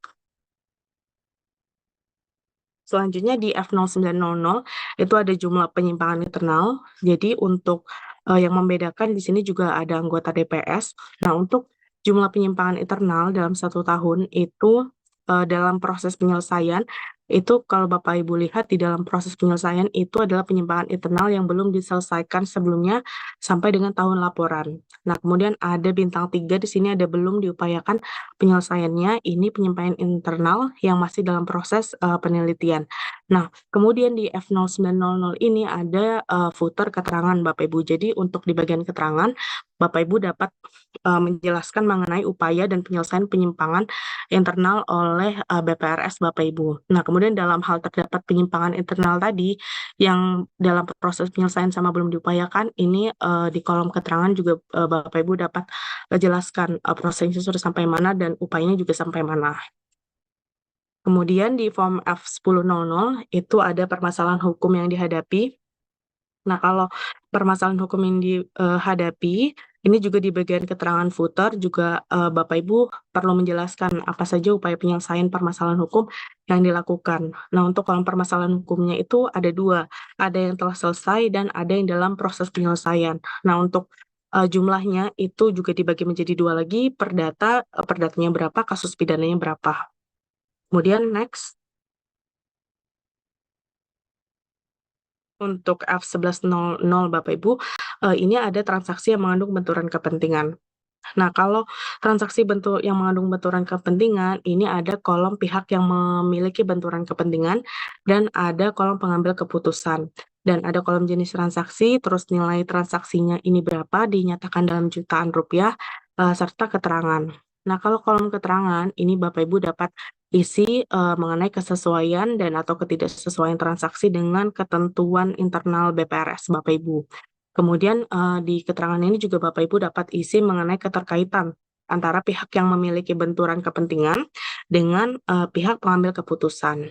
Nah, di sini kalau memang tidak ada, tadi ada juga pertanyaan di Q&A, kalau memang tidak ada transaksi yang mengandung benturan kepentingan, maka Bapak Ibu dapat menyampaikan header-nya saja begitu.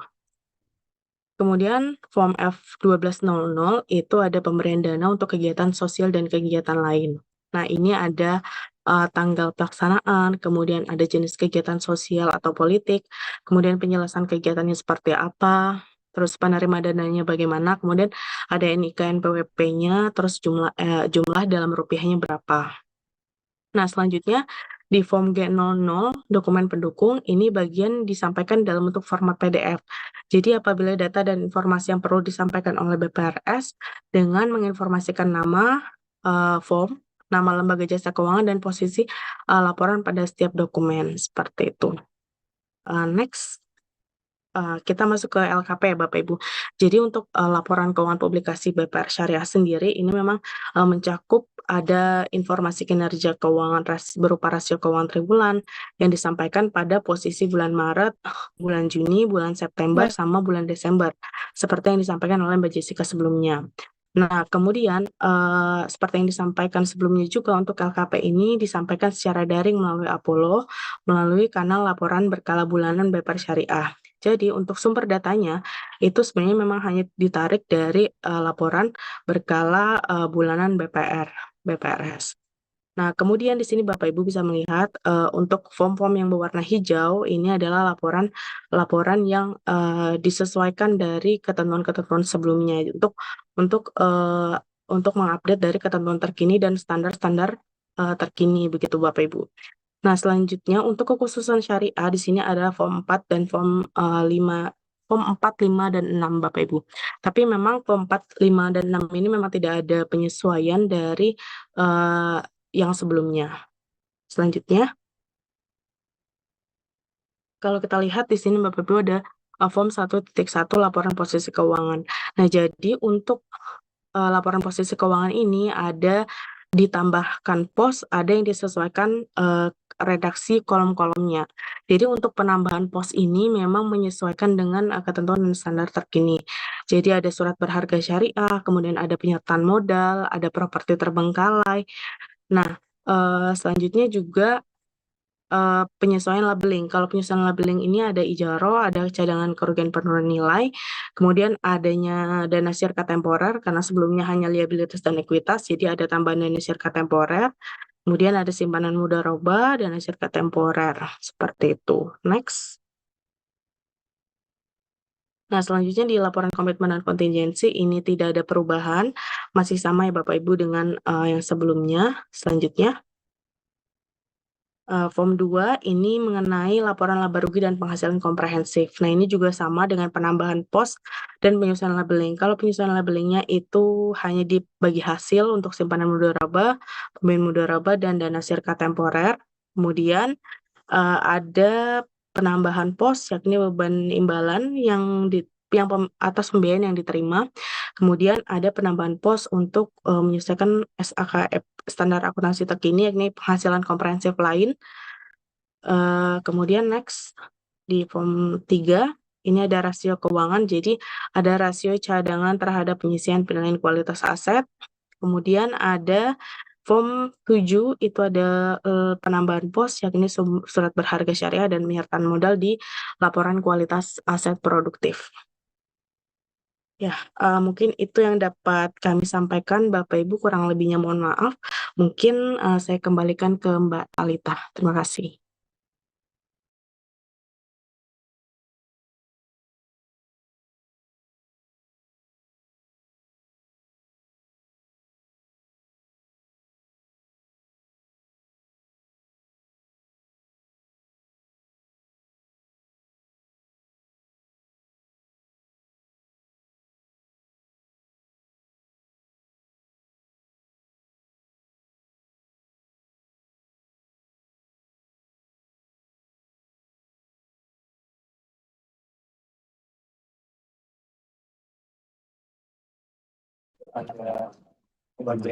Baik,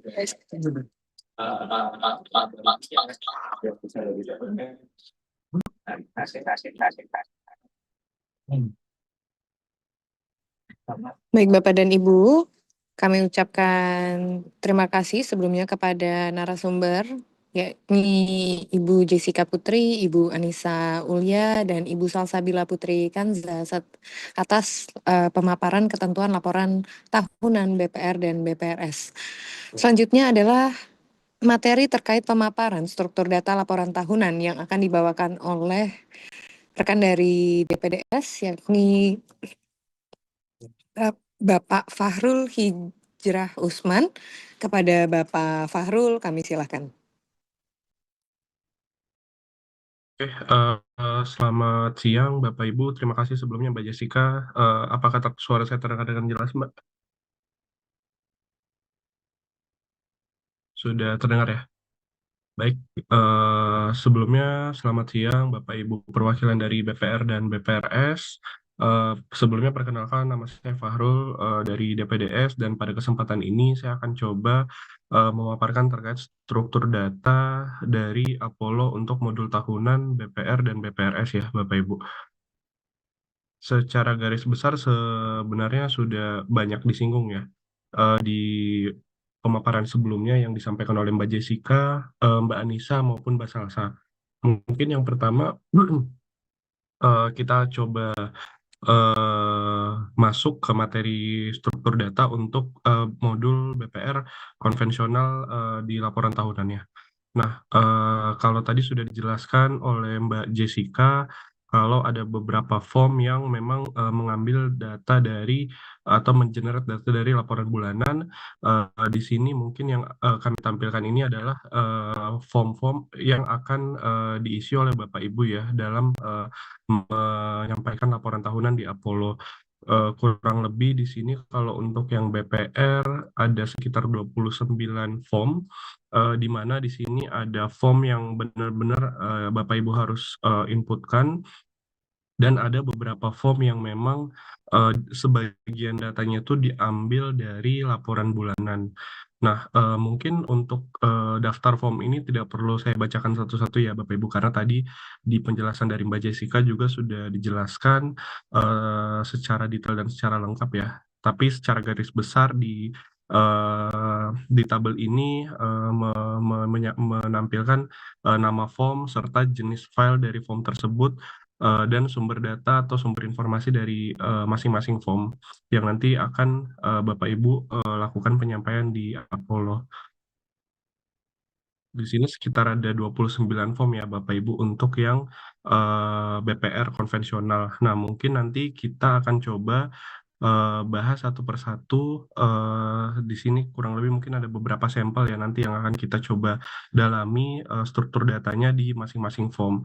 Secara garis besar sebenarnya struktur data ini kalau bahasa gampangnya mungkin adalah aturan-aturan yang kiranya Bapak Ibu perlu untuk perhatikan atau perlu untuk diikuti dalam melakukan penyampaian atau penginputan laporan tahunan di Apollo nanti. Karena kalau misalnya Bapak Ibu tidak sesuai dengan kaidah atau aturan yang ada di struktur data ini, nanti mungkin akan ada kendala-kendala ya yang muncul dalam menyampaikan laporan tahunan. Yang pertama mungkin kita coba dalami struktur data dari form A0301, yaitu form terkait riwayat pendirian BPR. Di sini Bapak Ibu bisa lihat detail dari form riwayat pendirian BPR ya. Bapak Ibu di sini ada beberapa kolom yang Bapak Ibu bisa lihat, ada tipe data. Tipe datanya ini menunjukkan si data ini tuh dia bentuknya apa seperti itu. Contohnya di sini ada karakter, ada tanggal dan sebagainya. Lalu ada panjangnya juga. Jadi kalau seperti nomor akta pendirian ya, Bapak Ibu bisa kita contoh. Di sini untuk nomor akta pendirian, panjang karakternya itu diberikan aturan maksimal 50 karakter. Lalu di sini juga ada informasi bahwa untuk data ini atau form ini merupakan form yang wajib diisi karena di sini ada M yang mengartikan bahwa data ini adalah data yang mandatori atau wajib diisi oleh Bapak Ibu. Lalu di sini ada juga yang O ini adalah opsional, bisa dikosongkan ya Bapak Ibu karena dia opsional. Lalu ada kondisional juga yang diisi dalam kondisi tertentu seperti itu. Nah, yang perlu Bapak Ibu perhatikan mungkin di sini sebagai contoh yang data berikutnya mungkin ya masih di form yang sama di riwayat pendirian BPR untuk tanggal akta pendirian ya. Di sini karena dia tipe datanya date, di sini ada aturan atau ketentuan terkait pengisian dari tanggal tersebut, yaitu menggunakan format tahun, bulan, dan tanggal. Seperti itu. Jadi, seperti ini mungkin ya yang perlu diperhatikan Bapak Ibu dalam melakukan penyampaian laporan tahunan di Apollo.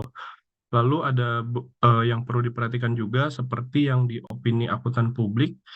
Ini kenapa harus diperhatikan karena di sini ada checklist ya Bapak Ibu. Di sini ada checklist referensi yang menandakan bahwa dalam pengisian opini akuntan publik ini Bapak Ibu harus mengacu pada referensi yang ada di struktur data yang sudah kita share ya ke Bapak Ibu. Jadi untuk pengisiannya ini jika dia ada opini akuntan publik ya, ini bisa dikosongkan juga jika tidak wajib diaudit oleh akuntan publik. Namun kalau misalnya wajib diaudit oleh akuntan publik, maka hasil dari opini tersebut, hasil dari audit tersebut bisa diisi sesuai dengan referensi yang ada. Di sini untuk 01 mengartikan bahwa opini akuntan publiknya adalah wajar tanpa pengecualian. 02 mengartikan bahwa wajar dengan pengecualian. 03 mengartikan bahwa wajar tanpa pengecualian dengan paragraf penjelasan. Lalu 04 tidak wajar, dan 05 adalah tidak menyatakan pendapat. Kurang lebih mungkin seperti itu Bapak Ibu untuk yang di form ini. Saya izin lanjut ke form berikutnya. Ini adalah form A0506 terkait dengan kerjasama BPR dengan bank atau lembaga lain.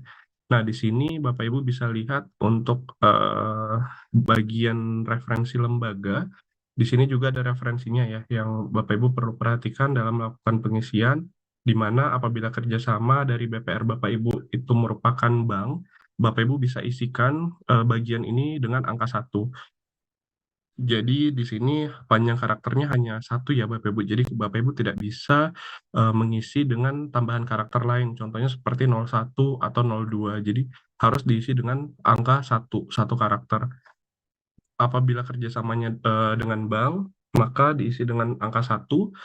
Apabila kerjasamanya lembaga lain, maka diisi dengan angka 2. Lalu di sini ada beberapa aturan juga Bapak Ibu untuk beberapa field atau data di bawahnya ya. Contohnya seperti sandi bank. Nah, sandi bank ini hanya diisi apabila Bapak Ibu di data nomor 3 ini, di referensi lembaga ini mengisi angka 1 atau bank ya, apabila bank kerjasamanya dengan bank. Maka di kolom sandi bank ini Bapak Ibu bisa isi sesuai dengan sandi bank, sesuai dengan referensi sandi bank yang ada pada sistem pelaporan OJK. Lalu berikutnya NPWP. Nah, di sini NPWP adalah diisi apabila referensi lembaga sebagaimana angka 3, yang itu referensi lembaga tadi itu adalah 2 atau lembaga lain. Maka NPWP ini diisi dengan NPWP Badan Hukum.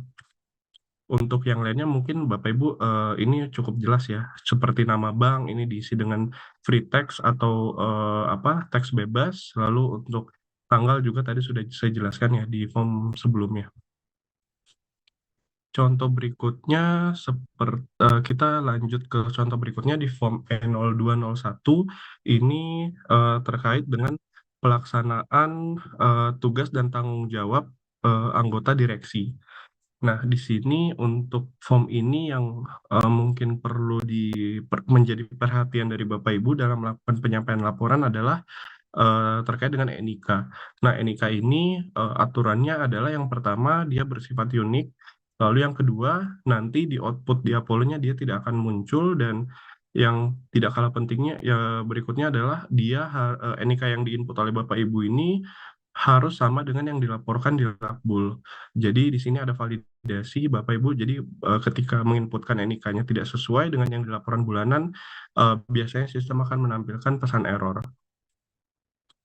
Lalu untuk form berikutnya yang form E0301 ini terkait dengan kepemilikan saham anggota direksi, dewan komisaris, dan pemegang saham pada kelompok usaha BPR. Ini juga sama ya seperti yang form di atasnya ya untuk yang NIK tadi. Jadi mungkin tidak perlu saya ulang lagi Bapak Ibu. Lalu yang perlu diperhatikan dari sini contohnya seperti persentase kepemilikan ya. Di sini dalam satuan persen desimal untuk penginputannya. Jadi untuk format datanya karena desimal ini nanti data yang bisa diterima di field ini adalah angka dan karakter titik. Jadi Bapak Ibu dalam melakukan pengisian persentase kepemilikan itu harus diisi dengan 2 angka di belakang titik seperti itu.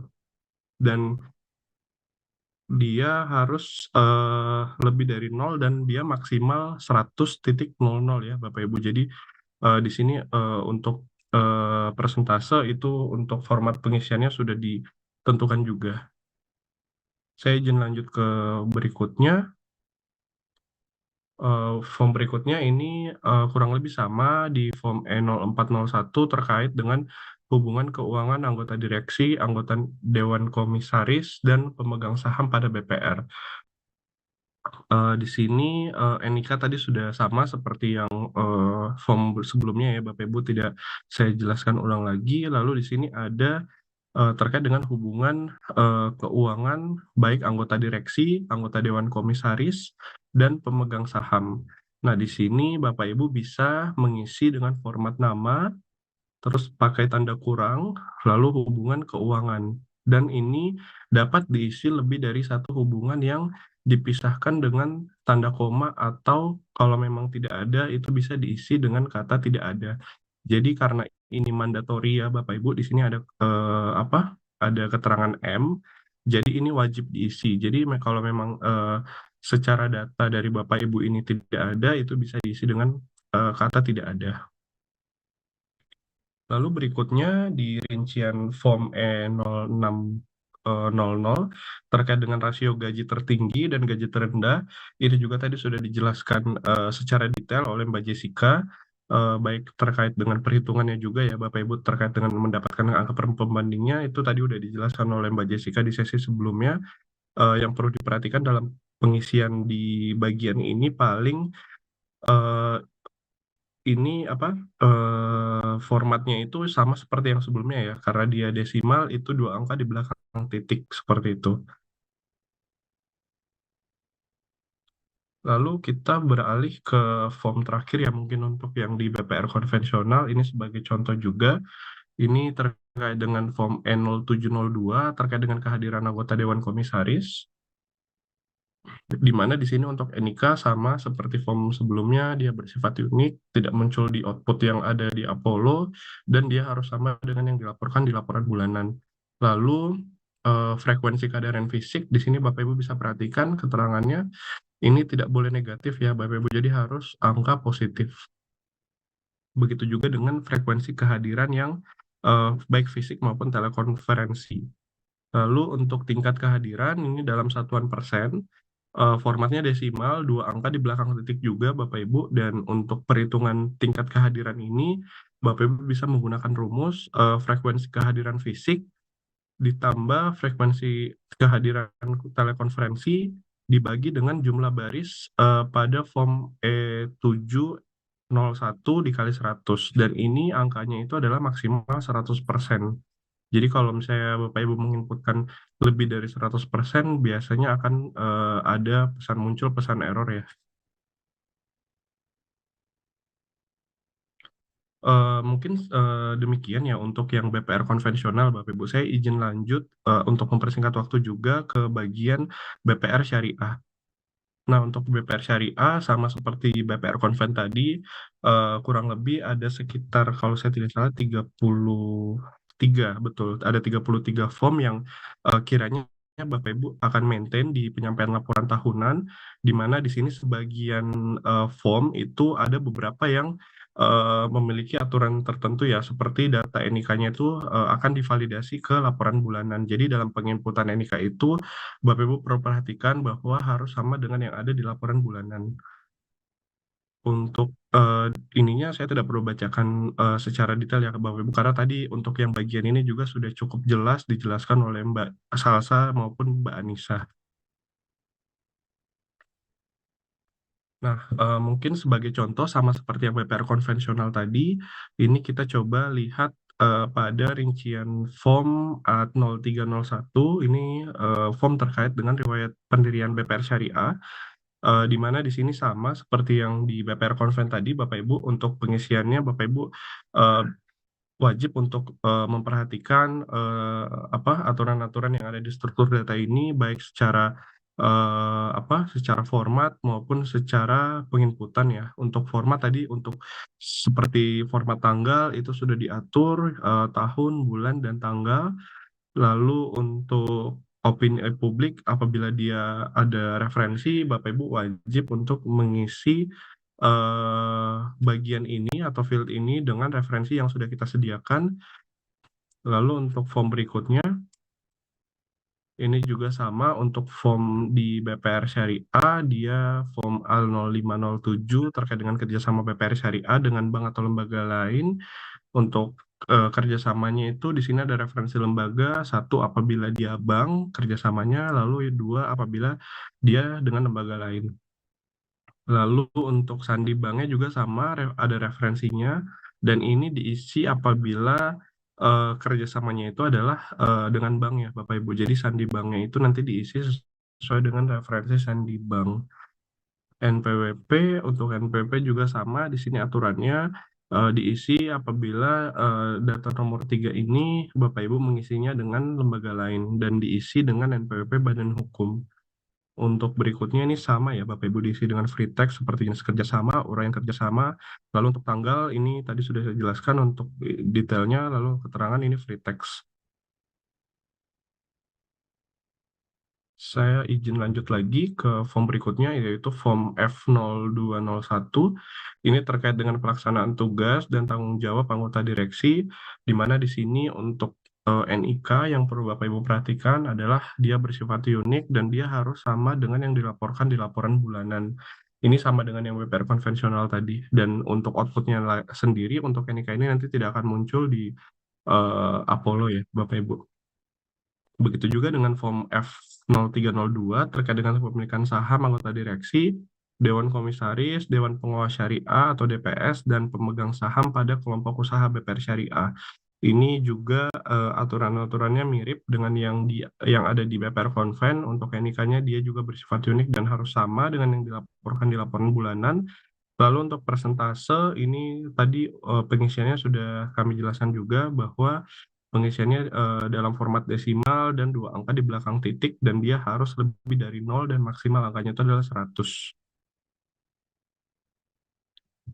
Berikutnya adalah form F0401, ini hubungan keuangan, anggota direksi, anggota Dewan Komisaris, Dewan Pengawas Syariah, dan pemegang saham pada BPR Syariah.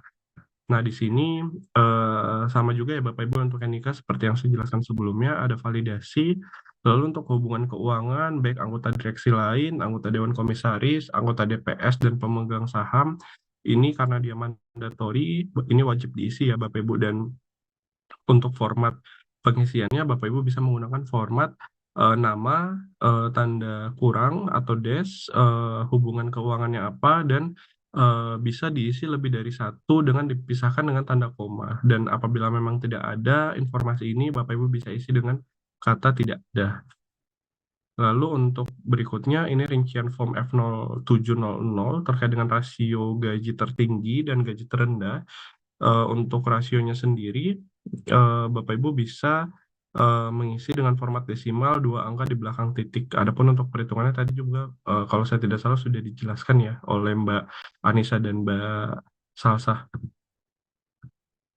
Nah, ini mungkin yang terakhir Bapak Ibu contoh untuk di BPR Syariah ini terkait dengan form E0802 terkait dengan frekuensi rapat Dewan Komisaris, kehadiran anggota Dewan Komisaris. Nah, di sini untuk frekuensi kehadiran fisik dan telekonferensi sama, dia harus diisi di atas 0 atau sama dengan 0. Lalu untuk tingkat kehadiran dalam persentase itu Bapak Ibu bisa isi dengan rumus yang telah ditentukan ya. Ini rumusnya kurang lebih sama seperti yang di BPR konvensional dan aturan pengisian dari tingkat kehadiran ini juga sama, yaitu 2 angka di belakang koma dengan format desimal dan dia maksimal adalah 100. Demikian Bapak Ibu untuk pemaparan terkait dengan struktur data, di mana di struktur data yang kita sudah sampaikan, Bapak Ibu bisa lihat ada cukup banyak referensi ya yang Bapak Ibu bisa jadikan acuan dalam melakukan pengisian atau penyampaian laporan tahunan di Apollo. Mungkin demikian dari saya. Terima kasih atas perhatian Bapak Ibu dan selanjutnya mungkin saya kembalikan ke Mbak Talita ya.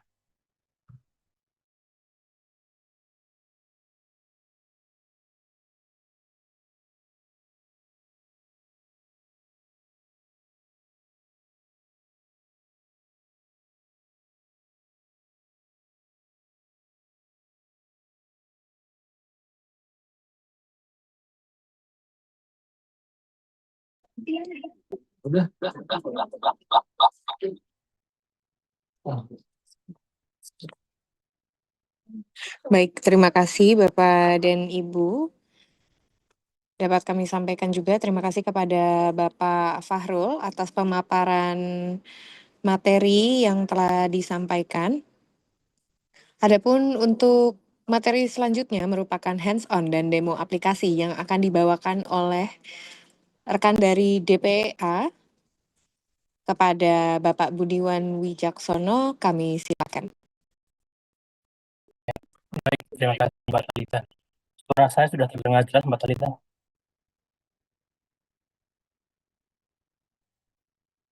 Baik, Bapak Ibu izin untuk share screen.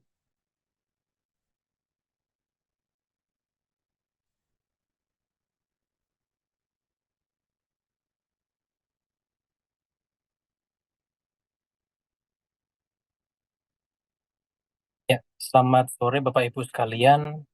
Perkenalkan nama saya Budiwan dari Departemen Pengembangan Aplikasi. Di sini saya akan mencoba untuk memaparkan materi terkait dengan demo aplikasi laporan tahunan. Jadi eh, di sini saya akan langsung ke aplikasi saja Bapak Ibu ya. Jadi langsung demo ke aplikasi web maupun kliennya. Jadi sedikit eh, review atau apa namanya overview aplikasi klien atau aplikasi Apollo. Jadi dapat di sini terdapat dua aplikasi Apollo yaitu web dan aplikasi klien yang mempunyai fungsi masing-masing Bapak Ibu ya. Jadi dua aplikasi ini harus Bapak Ibu untuk kliennya harus diinstal dan webnya juga harus di diakses. Jadi apabila Bapak Ibu telah masuk ke aplikasi web, pastikan bahwa perannya sudah di set ke laporan tahunan. Jadi di sini saya izin untuk menampilkan untuk BPR Conven. Jadi sebenarnya sama saja dengan syariah, tapi di sini saya menggunakan akun untuk BPR Conven. Jadi sebelum lebih detail terkait dengan aplikasi web, tidak lupa Bapak Ibu untuk download aplikasi klien terlebih dahulu Bapak Ibu ya. Jadi fungsi dari aplikasi klien ini adalah untuk melakukan validasi file-file laporan tahunan yang nantinya apabila validasi telah sukses akan terbentuk file kirim. Nah, file kirim inilah yang nantinya bisa dikirim melalui aplikasi klien melalui ataupun aplikasi web. Jadi apabila di aplikasi web terdapat menu upload, upload di sini adalah upload file kirim Bapak Ibu ya. Jadi mungkin saya mengingatkan kembali bahwa upload di sini adalah upload file kirim hasil generate dari aplikasi klien. Jadi bukan upload file TXT ataupun PDF dari BPR BPRS Bapak Ibu. Jadi eh, tetap dibutuhkan aplikasi klien untuk melakukan pengiriman laporan ataupun validasi laporan tahunan. Jadi sebelumnya saya sudah melakukan download aplikasi klien. Jangan lupa untuk di unzip terlebih dahulu.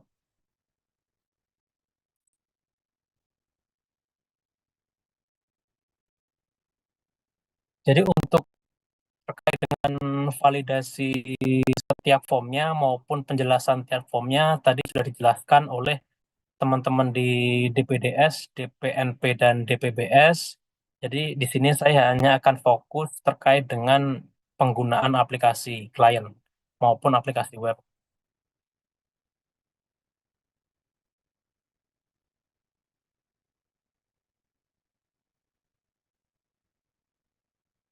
Jadi pada saat awal login ke aplikasi klien, passwordnya adalah sama dengan username Bapak Ibu ya.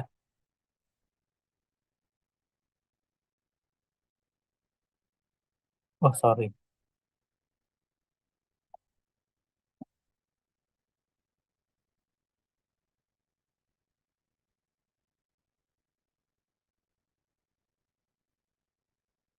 Jadi untuk kit aplikasi klien yang terbaru, apabila setelah melakukan install itu ada perintah untuk melakukan ubah password. Ini sifatnya wajib Bapak Ibu.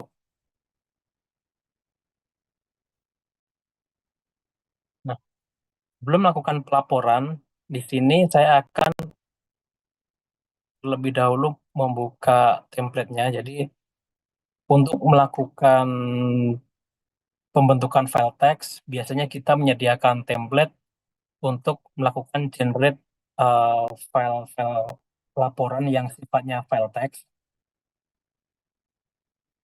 Tetapi apabila Bapak Ibu sudah memiliki core banking, itu akan lebih baik ya. Jadi tidak perlu melakukan input manual.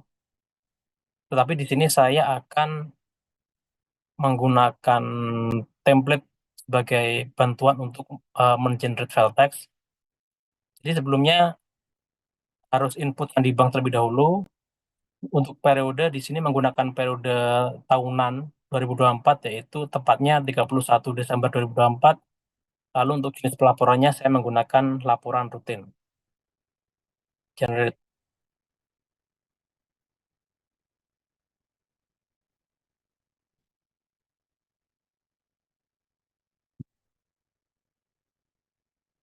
Nah, proses pembuatan file teks selesai. Nah, ini untuk pembuatan file teks itu hanya untuk file-file yang sifatnya TXT Bapak Ibu ya. Jadi untuk file-file yang sifatnya PDF itu harus ditambahkan manual. Jadi sebelumnya untuk file-file PDF ini tadi saya sudah melakukan penambahan terlebih dahulu. Sedangkan untuk file teksnya saya menggunakan template sebagai bantuan untuk mengenerate-nya. Dan di sini saya kembali ke aplikasi klien.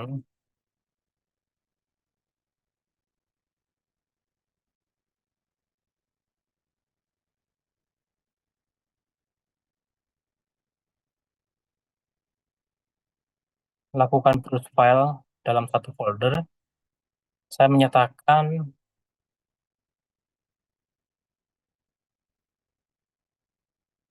nah ini untuk contoh yang apa namanya sukses validasi Bapak Ibu ya. Jadi eh, untuk yang gagal validasi mungkin Bapak Ibu sudah paham ya seperti apa penyelesaiannya seperti apa.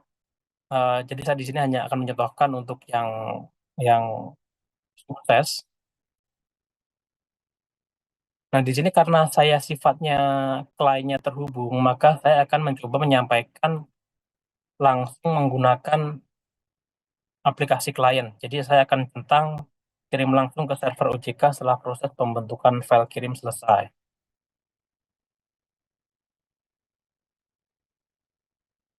Nah, biasanya setelah Bapak Ibu melakukan pengiriman, sukses melakukan pengiriman, itu di bagian backend akan ada proses scheduler Bapak Ibu ya. Jadi sekitar setengah sampai dengan 1 jam Bapak Ibu baru bisa melakukan pengecekan ke menu monitoring absensi.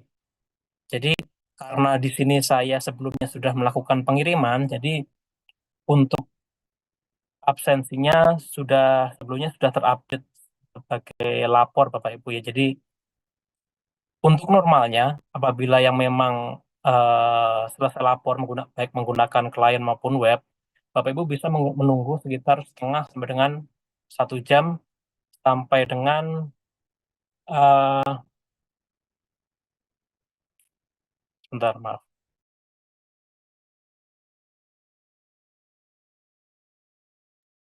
Ya, jadi Bapak Ibu akan menunggu sekitar setengah sampai dengan 1 jam sampai dengan laporan Bapak Ibu absensinya terupdate. Jadi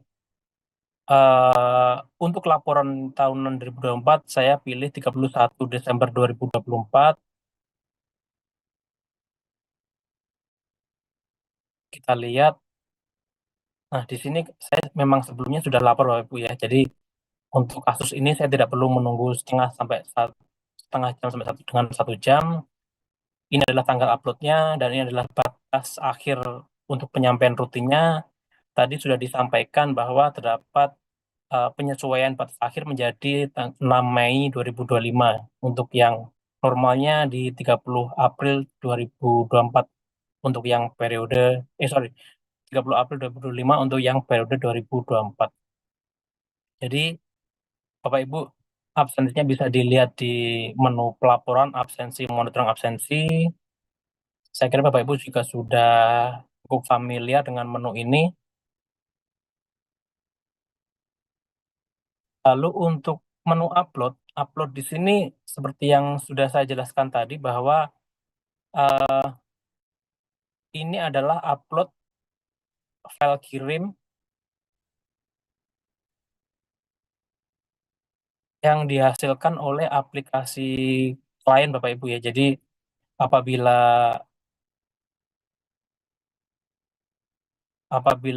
validasi sukses maka akan terbentuk file kirim. Nah, file kirimnya itu bisa diakses di direktori pembentukan file kirim ini. Itu akan terdapat 3 file kirim, file signature dan file zip. Nah, file inilah yang nantinya dikirim baik menggunakan aplikasi klien maupun aplikasi web. Jadi eh, sekali lagi saya tekankan bahwa yang diupload di aplikasi web itu bukanlah file teks maupun file PDF-nya, tetapi file kirim hasil generate dari aplikasi klien. Ini contoh untuk pelaporan menggunakan aplikasi web Bapak Ibu ya. Nah, apabila terima kasih telah menyampaikan laporan Anda, silakan cek status penyampaian laporan Anda pada menu monitoring absensi. Tadi kita sudah melakukan pengecekan di monitoring absensi, berikutnya akan ke menu basic report. Nah, ini untuk menu basic reportnya, ini sedikit berbeda dengan laporan bulanan maupun laporan BPR yang lainnya. Jadi, untuk laporan di report di sini, ini lebih ke view-nya bukan per form Bapak Ibu ya. Jadi dibedakan untuk form kepengurusan, transparansi tata kelola, dokumen pendukung sampai dengan surat pernyataan direksi. Jadi kalau untuk labul atau laporan bulanan itu kan biasanya view-nya berdasarkan form raca, form kepengurusan seperti itu ya. Tapi ini untuk view-nya kelompokkan Bapak Ibu. Jadi dikelompokkan berdasarkan form kepengurusan, transparansi tata kelola, dokumen pendukung, kepemilikan, dan seterusnya, sama dengan surat pernyataan direksi. Ini sesuai dengan pengelompokan yang ada di struktur data Bapak Ibu. Nah, jadi reportnya tadi, untuk kepengurusan itu ada 2 form, yaitu form A0101 dan A0102, sedangkan untuk kepemilikan itu form 0200 dan seterusnya sampai dengan uh, mohon maaf, ini seharusnya dokumen pendukung ya. Jadi bukan laporan berkelanjutan, tapi ini untuk form F0000 ini harusnya adalah dokumen pendukung. Jadi kita akan kembali ke basic report. Jadi untuk basic report di sini, apabila kita preview, itu secara format akan berupa file PDF semua Bapak Ibu. Jadi apabila Bapak Ibu mau download pun, ini hanya akan bisa di-download berupa file PDF. Sedangkan untuk file Excel-nya tidak bisa Bapak Ibu, karena sumber filenya pun bisa dari laporan bulanan, dan untuk laporan-laporan ini, reviewnya bisa dari beberapa form, yang form tersebut tidak hanya file TXT, tetapi bisa berupa file PDF juga. Jadi apabila Bapak Ibu mau menampilkan semua form, maka bisa dipilih semua. Tetapi apabila Bapak Ibu mau review terkait dengan kepengurusan, bisa dipilih terkait dengan nama form kepengurusan. Nah ini, apabila di preview kepengurusan, maka akan tampil form-form yang terkait dengan form kepengurusan, yaitu form A0101 dan A0102. Jadi preview di sini bisa merupakan gabungan dari beberapa form, seperti yang di struktur data, seperti itu. Lalu untuk administrasi ini berupa pengguna Bapak Ibu ya, jadi Bapak Ibu bisa menambahkan RO maksimal sebanyak 2, lalu ada aktivitas pengguna, itu untuk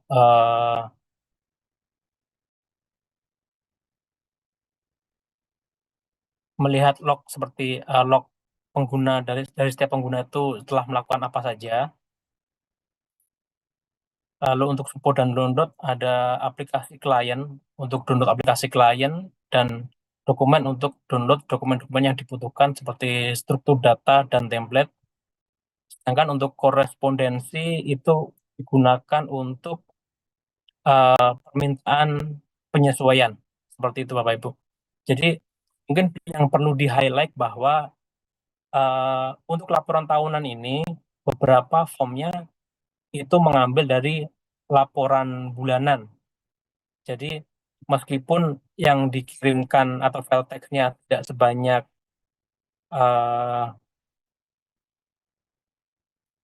jadi apabila kita lihat di sini, ini ada beberapa form yang memang sumbernya dari laporan bulanan. Jadi mungkin itu yang perlu digarisbawahi, bahwa ini adalah perbedaan dari Apollo di BPR lain. Jadi ini ada beberapa sumber lain selain laporan tahunan itu sendiri. Lalu untuk menu reportnya pun juga sedikit berbeda dengan laporan BPR yang lain. Mungkin itu yang perlu digarisbawahi. Lalu terkait dengan laporan-laporan tahunan ini, mengingat bahwa deadline-nya itu ada di 6 Mei Bapak Ibu ya, jadi sebulan. Jadi deadline-nya tinggal sebulan. Mungkin perlu Bapak Ibu coba untuk melakukan pengiriman atau melakukan validasi apakah masih terdapat atau masih butuh penyesuaian terhadap aplikasi klien, mungkin bisa diinfokan ke helpdesk.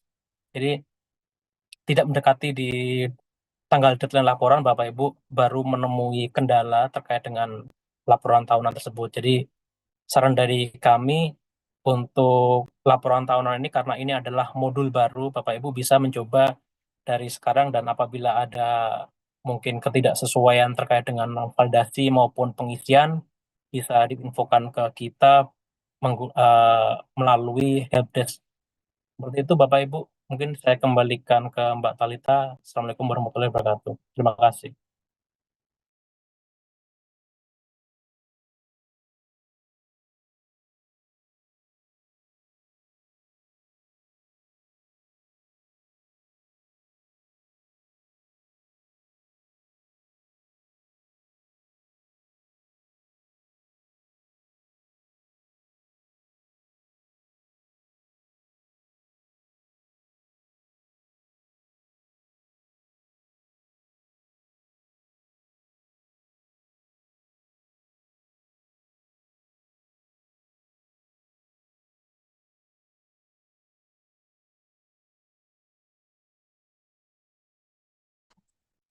Baik, terima kasih atas pemaparan materi yang telah disampaikan oleh Bapak Budiwan Wijaksono dari DPEA. Selanjutnya kami silakan kepada Bapak Fauzan Agustian dari DPLD DPDS yang menjadi pemateri, mohon maaf, yang menjadi narasumber dari materi pendaftaran dan pengkinian user Apollo dan evaluasi pelaporan. Kepada Bapak Fauzan Agustian, kami silakan.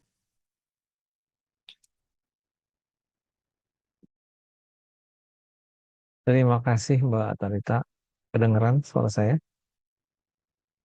Saya akan share screen.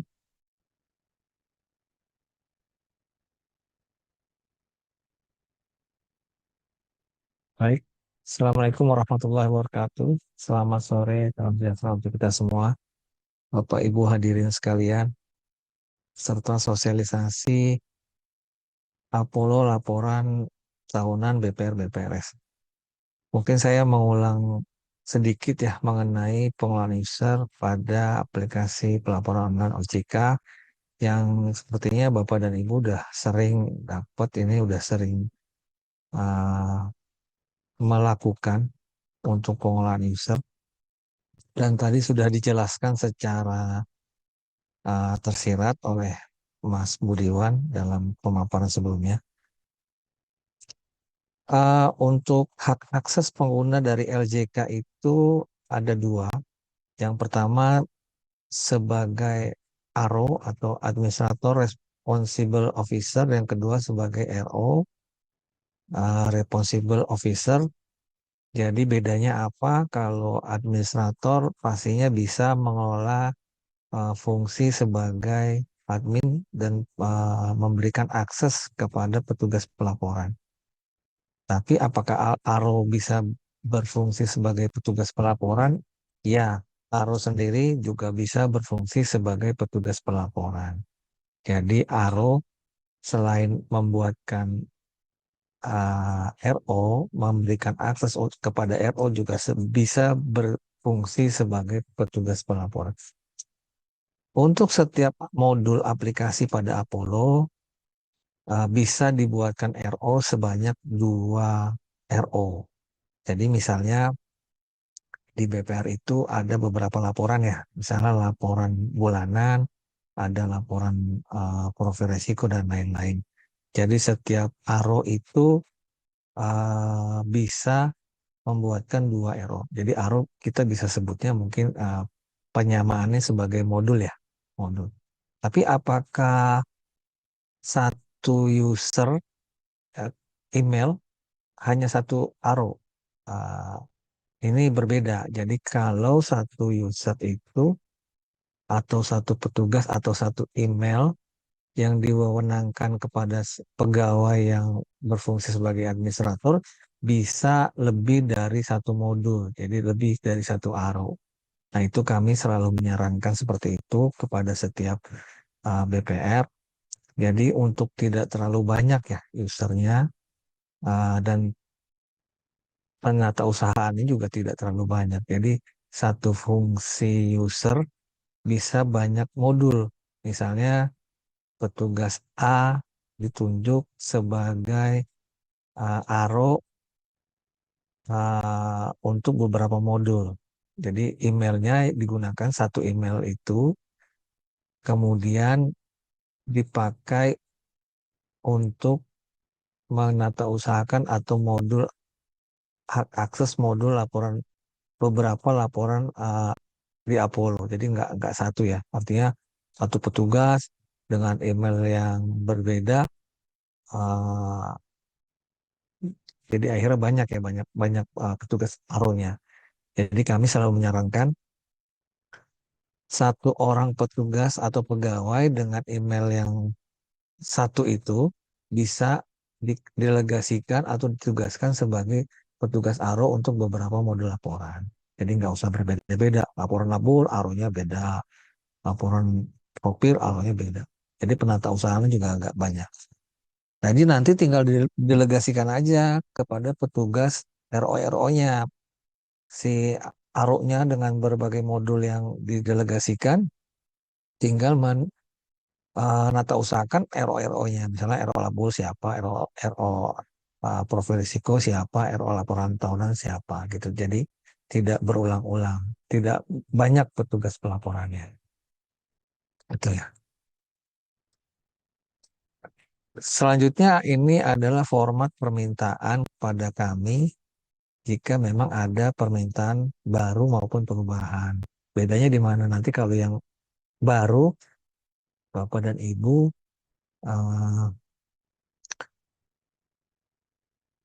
daftarkan dulu di aplikasi web pelaporan.id.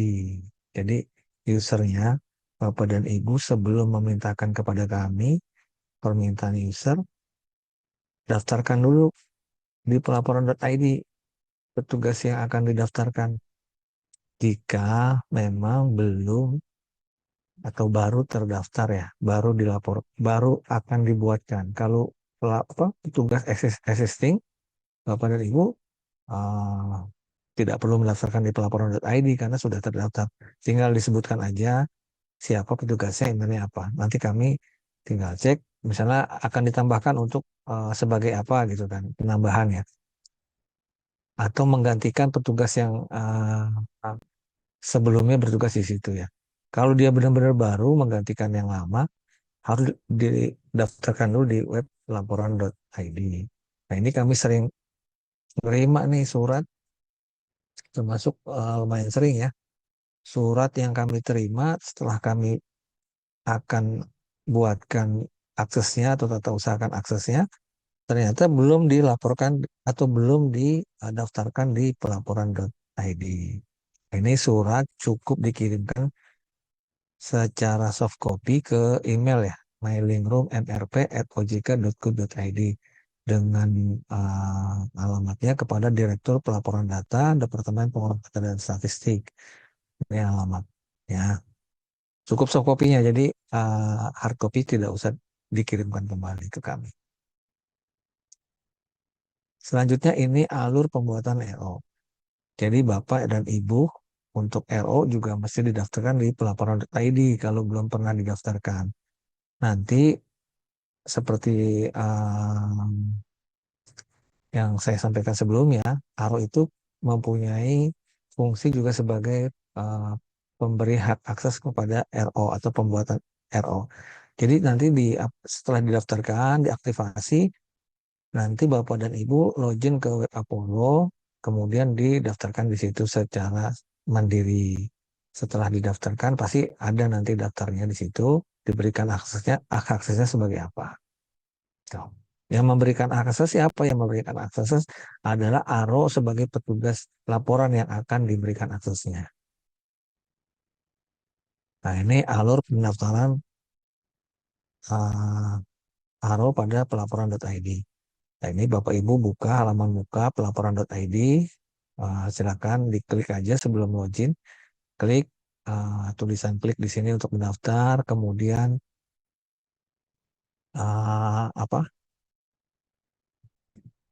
Bapak dan Ibu isi kelengkapan informasinya, kemudian di submit, nanti akan ada email aktivasi. Bapak dan Ibu buka emailnya, kemudian klik tombol aktivasi, nanti akan muncul tabel untuk pengisian aktivasi akun. Sampai ikuti